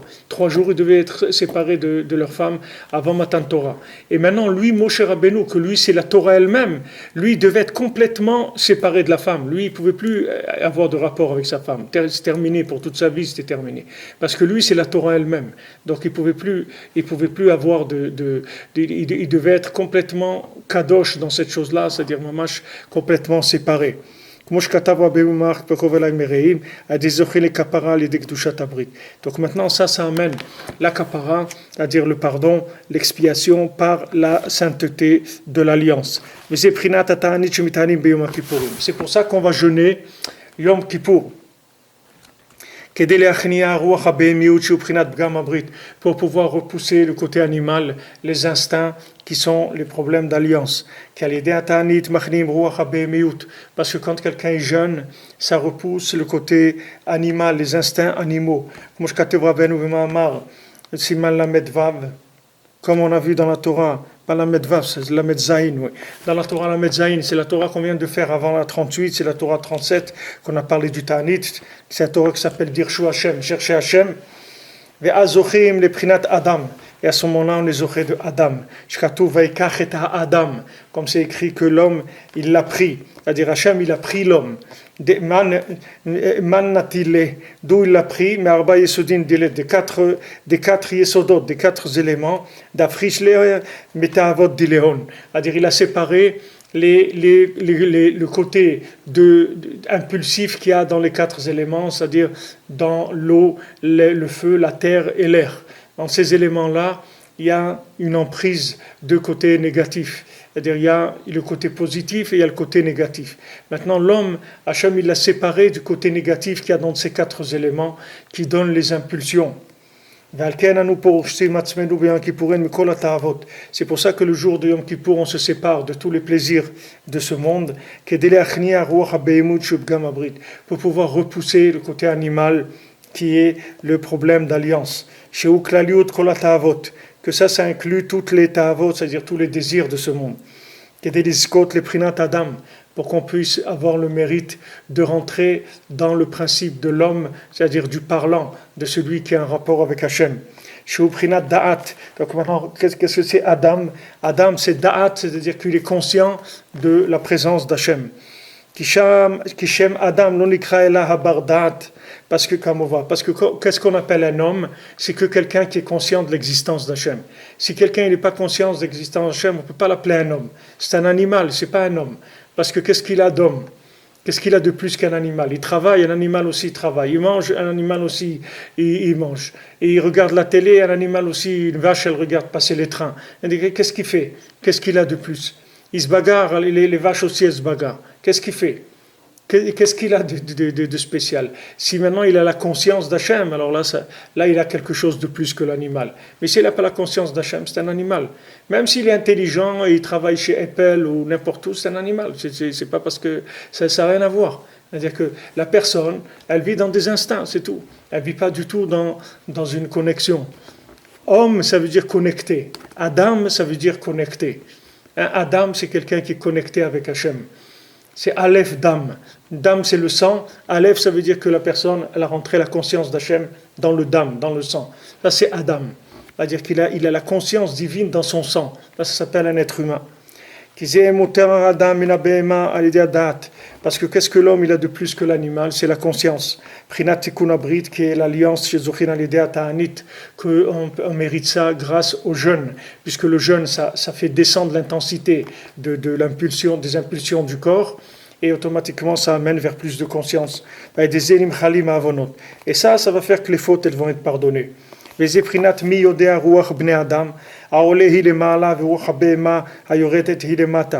c'est écrit, qui est-ce qui connaît le souffle de l'homme qui monte vers le haut et le souffle de l'animal qui descend vers le bas? Par le fait que maintenant on fait descendre le souffle animal vers le bas. C'est-à-dire le niat du Gamabrit qu'on a abîmé l'alliance chez Zena, c'est à Ta'anit Canal. C'est-à-dire on fait descendre l'alliance, on fait descendre les problèmes d'alliance, c'est-à-dire on les élimine par le fait qu'on a jeûné. À ce moment-là, grâce à ça, le souffle de l'homme, c'est-à-dire la réparation de l'alliance, au Prinat Ruach Bnei Adam, qui est le souffle des hommes, de l'homme, Prinat Velokama Od Ruach Beish, comme c'est écrit, il n'y a pas eu encore un souffle qui s'est levé dans l'homme. Qui monte vers le haut. Comme c'est écrit, faire monter le da'at, comme c'est écrit, comme l'aigle qui réveille son nid. Comme c'est écrit, mi yodea. Qui est-ce qui connaît? Que grâce à mi yodea, alors grâce à ça, on est zoché le da'at. À dire mi yodea. Mi c'est 50, même c'est 40, c'est 10. Mi ça veut dire nun yodéen, c'est-à-dire la 50e porte, la bina, elle connaît, c'est-à-dire elle sait qu'est-ce que c'est un homme. Elle sait qu'est-ce que c'est un homme. Pour vivre dans la bina, il faut être connecté. Parce que si vous n'êtes pas connecté, jamais vous trouverez les applications de la connaissance. Jamais. Jamais vous pourrez savoir que cette connaissance, elle donne des applications. Même si vous remplissiez le cerveau de connaissances, vous resterez un connaisseur de la connaissance, mais pas un connaisseur sur le terrain. Alors ça c'est mi-yodéen. Mi avec la bina, alors on attire après le da'at. Chokhma, bina et da'at. Chokhma et dirachi, c'est ce qu'on apprend des autres. Bina, c'est ce qu'on déduit de nous-mêmes, de ce qu'on a appris dans les autres, chez les autres. Et da'at, c'est le Ruach HaKodesh, c'est ça le da'at. Da'at, ça veut dire c'est la conscience d'Hachem, c'est Ruach HaKodesh, c'est le souffle divin. C'est ce qu'il dit ici, Ruach HaAdam. C'est Ruach HaAdam, c'est Ruach HaKodesh. C'est-à-dire le souffle divin qui vient de la conscience d'Hachem. Plus la conscience d'Hachem elle va être élevée, et plus le souffle divin qui va habiter l'homme, il va être puissant et élevé, et il va lui permettre de faire des réparations dans le monde, c'est-à-dire des pardons, des fautes, de faire pardonner les fautes, c'est-à-dire de blanchir le monde, d'amener le monde vers une blancheur, c'est-à-dire vers une séparation de l'instinct, que les gens ils arrêtent la violence, qu'ils arrêtent le vol, qu'ils arrêtent toutes les bêtises qu'ils font, parce qu'il y a de la conscience qui va se diffuser dans le monde. Le but c'est de diffuser la confiance d'Hachem dans le monde, de faire prendre conscience au monde qui est Hachem. Si quelqu'un prend conscience qu'il y a Hachem, tout de suite il va vivre une autre vie complètement. Cette conscience, elle change la vie. Ça fait que la personne, elle n'a plus les mêmes rapports avec le manger, avec l'argent, avec les individus. Tout change. C'est-à-dire tous les critères, ils changent complètement. C'est-à-dire que le rapport avec chaque chose, il va évoluer selon combien la personne, elle est mi-yodéa, c'est-à-dire elle est dans mi-yodéa, c'est-à-dire dans la conscience d'Hachem, et la conscience de la présence divine. Parce que quand il y a une réparation d'alliance, il y a une élévation vers le haut, et il y a une élévation de la conscience. C'est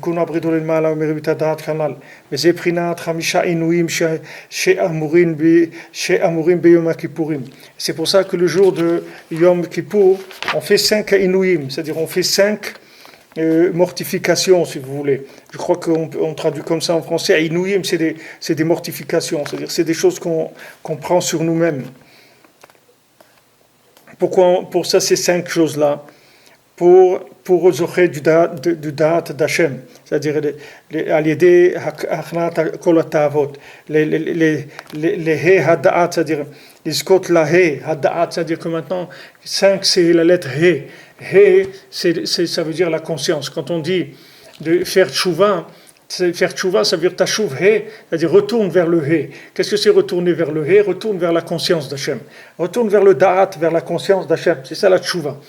Quelqu'un qui est en tchouva, c'est quelqu'un qui est en direction de la connaissance d'Hachem, de prendre conscience de l'existence d'Hachem. Avant de faire tchouva, quelqu'un ne savait pas qu'Hachem existait. Maintenant qu'il fait tchouva, ça veut dire qu'il s'est mis en route pour aller vers la conscience d'Hachem. Et chaque jour, elle augmente chez lui. Et ça enlève toutes les impulsions, tous les désirs et les plaisirs du monde, ils disparaissent. Si quelqu'un maintenant, il a la conscience d'Hachem, ça balaye toutes les bêtises de ce monde, c'est fini. C'est pour ça qu'on n'a pas le droit de mettre des chaussures en cuir le jour de Yom Kippour. Comme il a dit Moshe Rabbeinu, Hachem, il a dit à Moshe Rabbeinu quand il était dans le buisson ardent, il lui a dit Shal na'alecha me'al raglecha, enlève tes chaussures de tes pieds. Il lui a dit enlève tes ta'avot de ce monde. Il y avait un monsieur à Nice, il s'appelait monsieur Pardo à Vachalon, qui avait fait une synagogue à Nice, je crois qu'elle existe toujours, c'est une synagogue des Pardo. Alors lui, il disait, quand il y a ça, il dit enlève tes godillots, enlève tes godillots, là, tes chaussures de traînard, là. Enlève-moi ça. C'est-à-dire qu'Hachem, il a dit à Moshe Rabbeinu, enlève de ton corps l'emprise de ce monde, enlève les ta'avot du corps. Comme c'est écrit, enlève tes chaussures, ça veut dire c'est ton corps. Gam ita sham shalnecha daiteta. Qu'est-ce que c'est na'alecha? C'est aussi la femme. Parce que ça, c'est le klal de toutes les ta'avot. La femme, elle s'appelle aussi la chaussure de l'homme. Comme on dit quand quelqu'un se marie, on dit qu'il a trouvé une chaussure à son pied en français, mais ça vient du secret de la Torah. C'est-à-dire que la femme, ça représente la chaussure de l'homme. C'est-à-dire c'est comme ça que l'homme, il arrive à se poser sur la terre. Sinon, l'homme, il peut pas toucher la terre, il est dans le virtuel. Mais avec sa femme, il prend conscience, il touche la réalité. C'est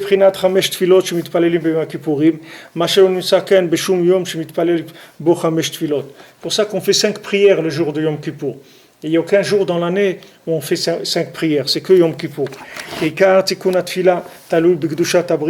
Parce que toute la réparation de la prière, quelqu'un veut rentrer dans la prière, il doit réparer l'alliance. Comme le jour de Kippour, on est zoché de réparer l'alliance.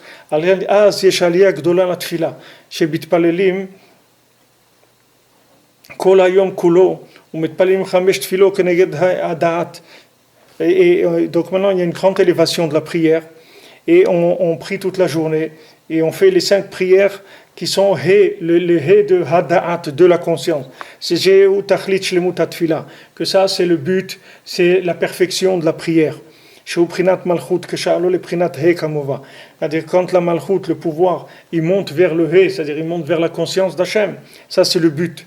C'est-à-dire quand maintenant vous prenez tout ce qui est Malchut, c'est-à-dire tout ce qui est dans ce monde, tout ce qui est matériel, tout ce qu'il y a dans ce monde, vous l'élevez vers Hachem, ça c'est le but de toute chose. Toute chose, elle sert à être élevée vers Hachem. Elle ne sert pas à être consommée. On peut la consommer, on peut manger quelque chose, boire quelque chose et faire la bracha. Alors on a utilisé la chose pour l'élever vers Hachem. Ce n'est pas pour manger ou pour boire. Quand quelqu'un vient dans un milieu, les gens qui sont chômeurs à la Torah, quand vous rentrez chez quelqu'un et il veut vous offrir à boire, il ne vous dit pas tiens, bois, il dit tiens, fais une bracha. Il vous donne un verre, il dit allez, tiens, fais une bracha. C'est pas, il dit viens boire, il dit viens faire la bénédiction. Parce que le but qu'on a le besoin de boire, c'est pour pouvoir faire des bénédictions. C'est pour ça qu'on fait des louanges extraordinaires. On en fait beaucoup le jour de Yom Kippour, on fait beaucoup de louanges à Hachem. Que pour réparer la parole par le fait qu'on fait des louanges du tzaddik du monde, c'est-à-dire de Hachem.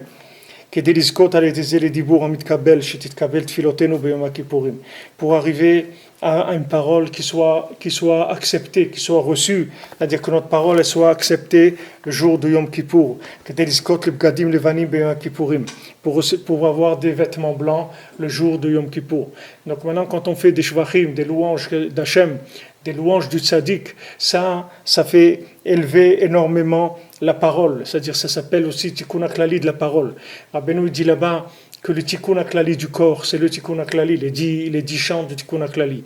Et le tikkun haklali de la parole, c'est de faire des louanges des tzaddikim. C'est-à-dire quand on raconte des choses sur Rabbi Nachman, on raconte ça élève, ça répare toute la parole. Et après, quand on a besoin, ça fait une réparation. Il y avait un élève de Rabbeinu qui avait des grands problèmes ici en Ukraine, avec l'État. Il avait vendu des choses à l'armée, et puis il y a eu des problèmes, et Mamash, il allait perdre beaucoup d'argent, il risquait même de perdre sa vie. Alors il avait rendez-vous avec ces gens-là de l'armée ou du gouvernement après Shavuot. Et Shavuot, il était chez Rabbeinu, et Rabbeinu, il a parlé de cette Torah-là, il a parlé des vêtements blancs, il a parlé du Tikkun HaDibur, de ces shvar de tzadikim. Alors lui, qu'est-ce qu'il a fait? Toute la route, quand il a quitté Rabbeinu, il allait vers l'endroit où il devait rencontrer les gens, il racontait aux gens des histoires de Rabbeinu, voilà Rabbi Nachman, ce qu'il a fait, ce qu'il a dit, etc. Et quand il est arrivé là-bas, non seulement il n'a pas eu de problème, mais il est sorti encore plus gagnant que ce qu'il devait avoir normalement. Ils lui ont rajouté de l'argent, des contrats, etc. Ça a été une réussite totale. Pourquoi? Parce que ces paroles, elles ont été écoutées. Rabbeinu dit là-bas, pourquoi la parole, elle n'est pas écoutée? Parce qu'elle n'a pas de grâce. Et pour que la parole, elle ait de la grâce, il faut faire des shvachim, des tzadikim. Donc maintenant, si vous avez, par exemple, un rendez-vous important, que vous voulez réussir, que ce soit un rendez-vous pour vous marier, ou un rendez-vous d'affaires, ou un rendez-vous pour vous voulez réussir. Alors sachez que de faire des louanges des tzadikim, ça va faire que votre parole, elle va se réparer, c'est-à-dire qu'elle va être écoutée. Vous allez avoir de la grâce dans la parole. Alors c'est pas difficile, il y a des livres aujourd'hui, Baruch Hashem, qui racontent la vie de Rabbi Nachman. Vous lisez là-bas, ou vous racontez, ou vous même si vous êtes seul, vous téléphonez à quelqu'un, vous lui racontez une histoire de Rabbi Nachman. Et ça va faire que votre parole, elle va être écoutée, Bezat Hashem.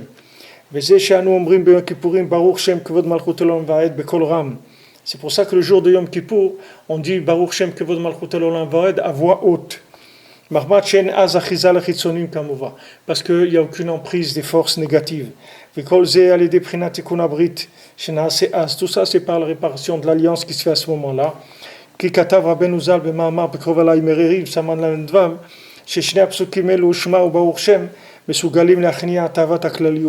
Rabbeinu, il a dit là-bas dans la Torah 36 que ces deux psukim là de Shema Israël et Baruch Shem, ils ont la force d'enlever cette ta'ava-là de la perversion, la ta'ava de Gamabrit.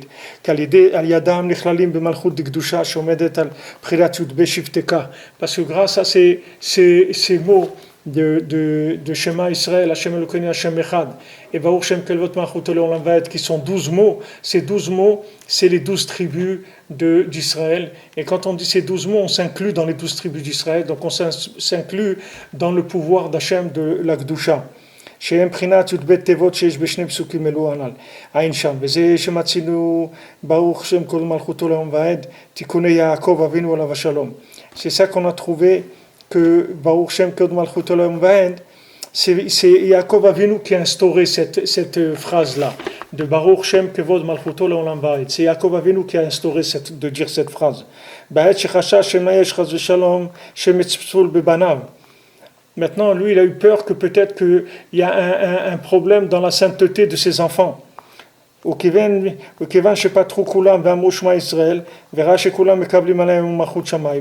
quand il a vu que tous ses enfants, ils ont dit ensemble Shema Israël, donc tous ils ont pris sur eux le joug divin.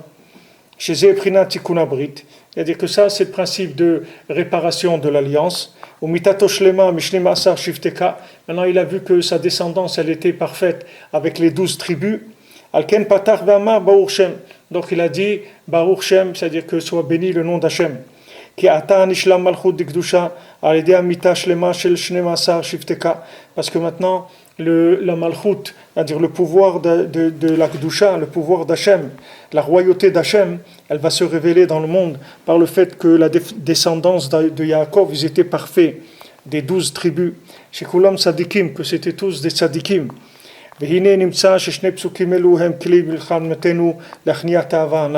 Donc Rabbi Nathan, il dit une phrase qui est forte, il dit que ces deux psukim-là, ce sont nos armes pour se débarrasser du Pgam Abrit. C'est-à-dire que si quelqu'un il veut se débarrasser de ça, alors il a ces deux psukim, c'est des armes. Pachout, à chaque fois, il faut qu'il répète ces psukim-là. Autant qu'il peut de répéter ces psukim. C'est-à-dire ces deux versets. Shema Israël et Baruch Shem Shkvod Malchuto Leolam Vaed. Il dit ces deux psukim parce que ces deux psukim, ils ont la force de complètement annuler cette ta'ava-là. Alors, il dit ça, Rabbi Nathan, c'est important de souligner des mots, parce que des fois, Rabbi Nathan, il parle de certaines choses, et après, il vous glisse quelque chose qui est un conseil extraordinaire. Donc voilà, c'est un conseil, que quelqu'un, quand il a des problèmes avec ça, avec ce union-là de l'alliance, alors il faut que tout le temps il répète ça. Shema Israël, Hashem Elokeinu, Hashem Echad, Baruch Shem Kevod Malchuto Leolam Vaed. Maintenant, quand il dit Baruch Shem, il faut dire à voix basse, parce qu'on n'a pas le droit de dire ça à voix haute dans l'année, que Yom Kippour. Mais toute la journée, c'est-à-dire chaque fois qu'il sort au truc et tout, c'est bien de dire ces 12 mots-là. Tout le temps de les dire quand il est dans la rue, quand il va dans des endroits où il a peur de voir des choses qui vont le troubler, ou de sentir des choses, etc. Alors il dit, c'est des mamash, il dit,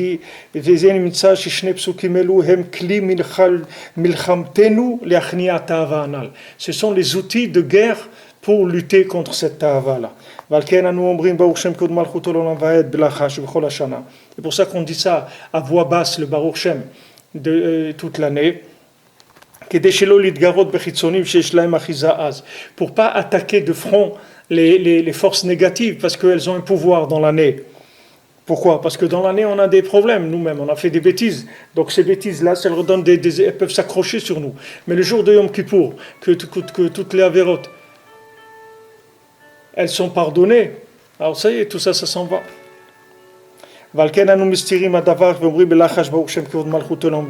Donc on cache le jour dans l'année, on dit à voix basse. Parce que toute leur emprise, c'est dans le pouvoir.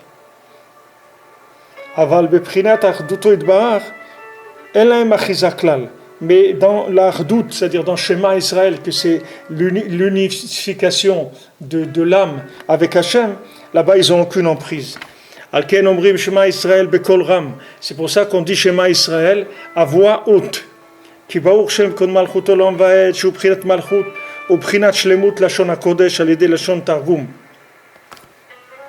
Excusez-moi.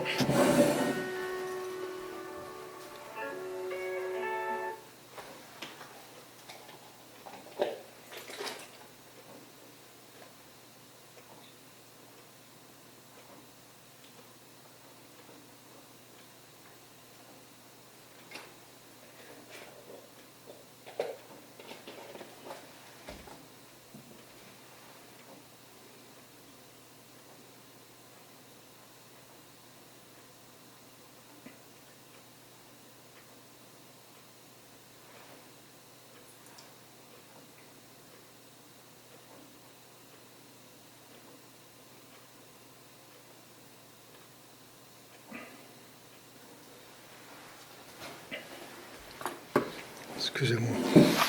כי ברוך שם קוד מלכותו לעולם ועד, שהוא בחינת מלכות ובחינת שלמות לשון לקודש על ידי לשון תרגום. Donc maintenant, quand on dit Baruch Shem Kevod Malchuto Leolam Vaed, c'est le travail d'en bas, c'est-à-dire que c'est le côté féminin, si vous voulez, du Yichud avec Hachem. Là, il y a l'unification avec Hachem dans Shema Israël, que maintenant quand on dit Shema Israël, c'est la déclaration de notre attachement à Hachem. Mais Baruch Shem, c'est quand on est arrivé à s'attacher avec lui dans la réalité de ce qui se passe tous les jours. Parce que quelqu'un, il peut dire Shema Israël, mais dans Baruch Shem, il n'arrive pas.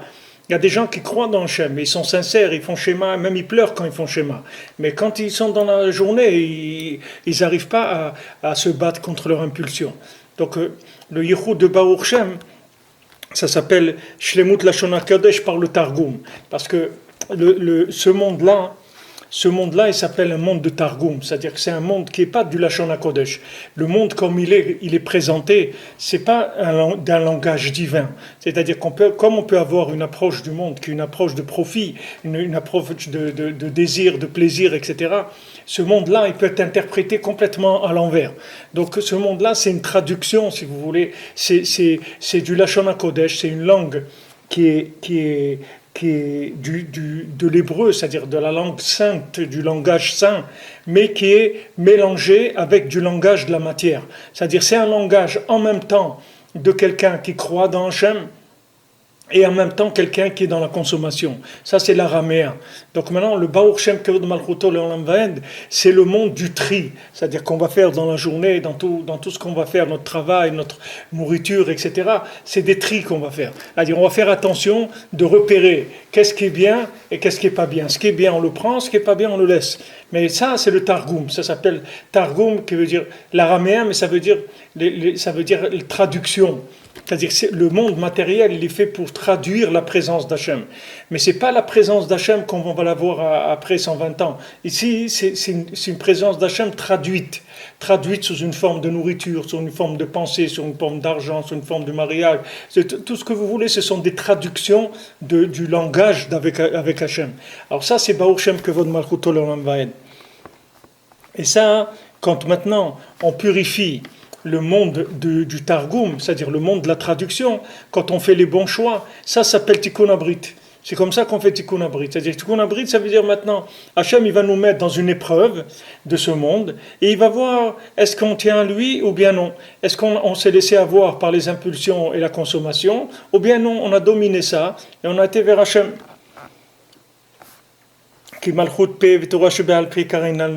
Parce que maintenant Malchut P, c'est-à-dire le pouvoir de la bouche qui s'appelle la Torah orale, mais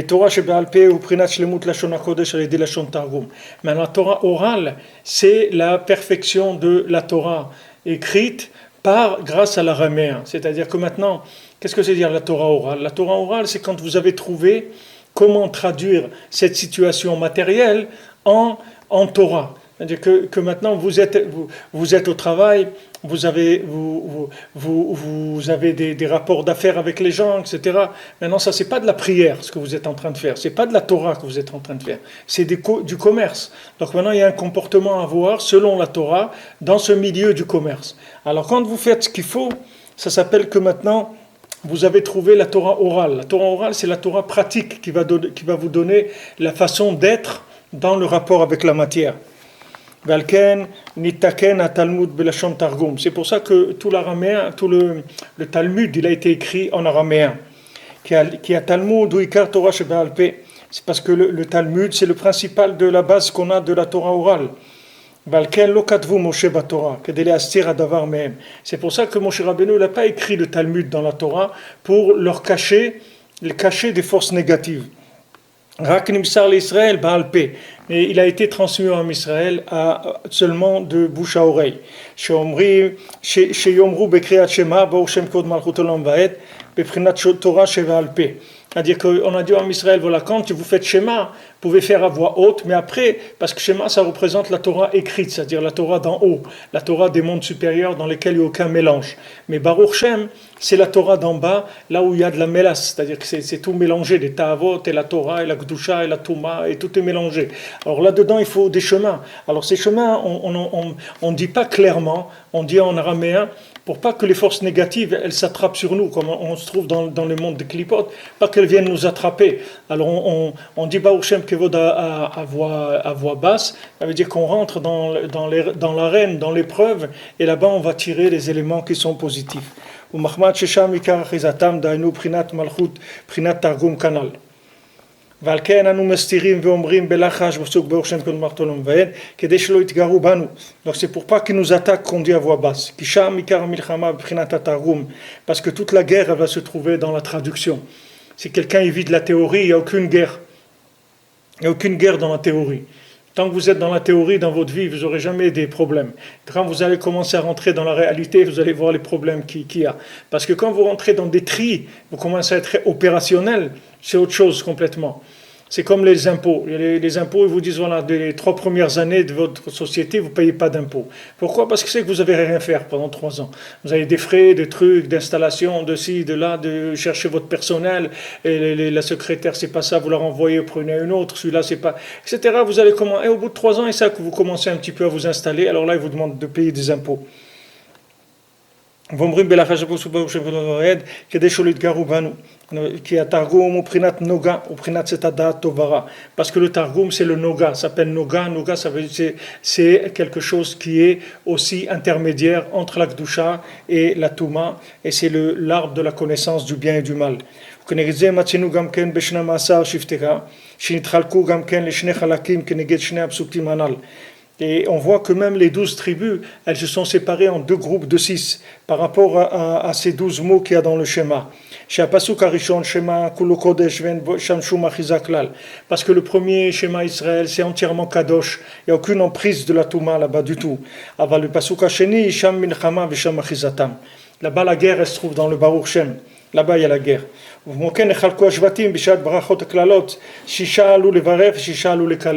Alors les tribus aussi, Hachem les a séparées, que 6 elles ont été du côté pour faire les bénédictions et 6 elles ont été du côté pour annoncer les malédictions.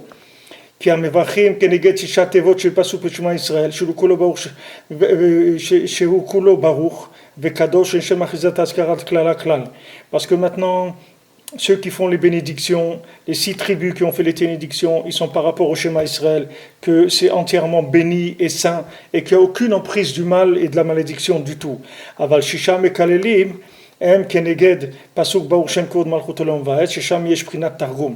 Mais les 6 qui ont dit les malédictions, eux, c'est par rapport au shem de baruch shem kod malchut olam vaed, que là-bas il y a une emprise de la traduction du targum, c'est-à-dire des choses qui sont ambivalentes. ששם אחיזתם. על כן יש שם הזכרת כללות שצריך לקללם, להכניעם, לבטל הרע שבתרגום, להעלות הטוב, להשלים לשון הקודש. Donc maintenant, comme il y a une emprise des forces négatives dans le Targum, alors on va les maudire, c'est-à-dire on va enlever toutes les malédictions, elles sont sur les forces négatives, c'est pas sur le bien. On va pas maudire le bien, chas de shalom. On maudit le mal qui veut s'attraper sur le bien pour débarrasser l'emprise du mal qu'il y a eu sur le bien. C'est-à-dire, il y a une forme où on dit Shema Israël, ça c'est du bien gamour, c'est-à-dire c'est la prise de conscience du bien. Et il y a l'autre côté où c'est la guerre sur le terrain entre le bien et le mal. Alors à ce moment-là, on fait rentrer la malédiction, c'est-à-dire pour débarrasser le bien du mal qui a pu s'attraper sur lui. Donc c'est pour faire monter le bien et pour donc perfectionner, rendre parfait le langage saint. Pour que le langage saint il devienne parfait, parce qu'on a récupéré les éléments dans le monde du mélange et on a clarifié les choses et on a élevé ce qui appartenait au bien, on l'a remis à sa place.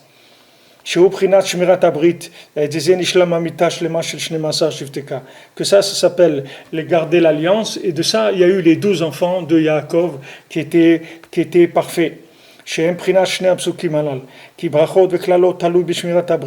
Parce que tout ce qui est bracha et klala, bénédiction et malédiction, ça dépend uniquement du fait de garder l'alliance. Comme c'est écrit, voilà, j'ai mis devant toi maintenant la bénédiction et la malédiction.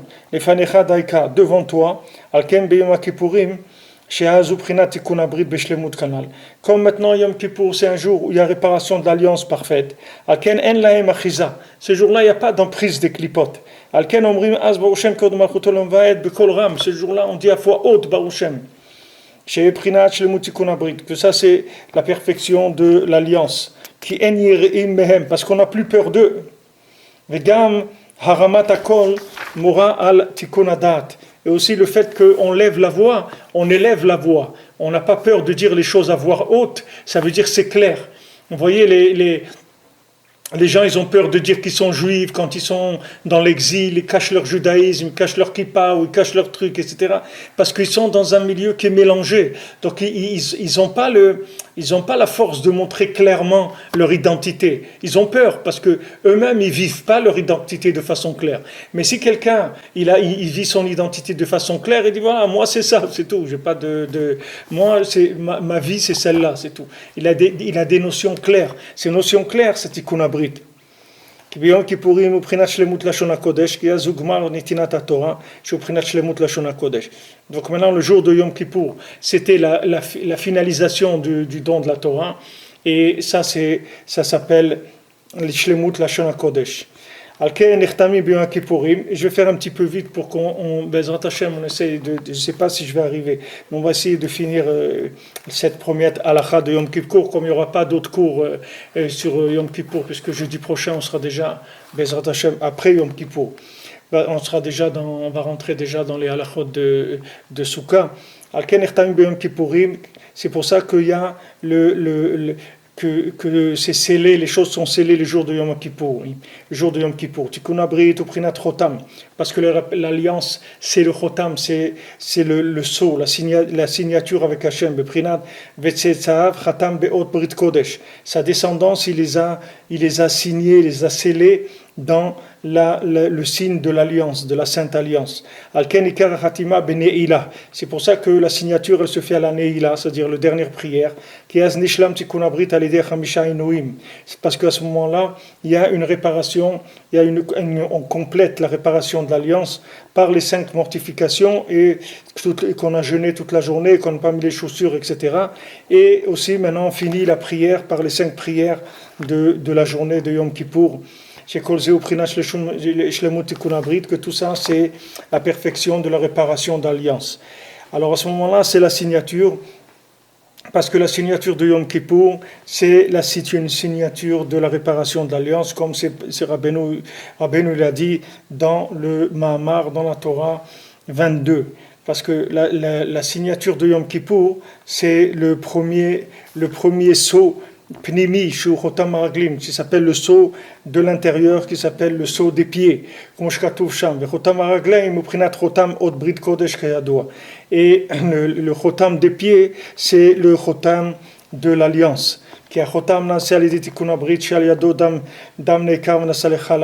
Parce que maintenant, le Chotam, c'est-à-dire la signature, elle se fait par la réparation d'alliance, que la réparation de l'alliance, ça fait que le sang il devient du lait. C'est-à-dire que ça répare le sang de Nida, le sang des règles. C'est-à-dire une femme, quand elle a un bébé, alors le sang qu'elle devait avoir des règles, ça se transforme en lait, elle allaite le bébé avec la transformation du sang en lait. Donc tout ça, c'est le processus de réparation de l'alliance. Parce que la naissance d'un enfant, c'est la réparation de l'alliance elle-même. Donc le sang, il devient du lait, et c'est ce qu'on a dit de blanchir les fautes. Et ça devient donc le signe de la signature de la liaison avec Hachem, que c'est contraire que du sang de Nida. Parce que le sang de Nida, quand une femme a le sang de Nida, ça veut dire qu'elle doit se séparer de son mari pendant le temps qu'elle a ses règles. Ça veut dire que ce sang-là, il fait qu'elle ne peut plus communiquer entre Chorma et Bina, c'est-à-dire entre masculin et féminin, il ne peut plus avoir de communication. Donc ça, quand le sang il se transforme en lait, c'est la réparation de ça. Ça veut dire qu'on a réussi à faire le yichud et il n'y a plus de séparation, c'est-à-dire c'est l'union constante.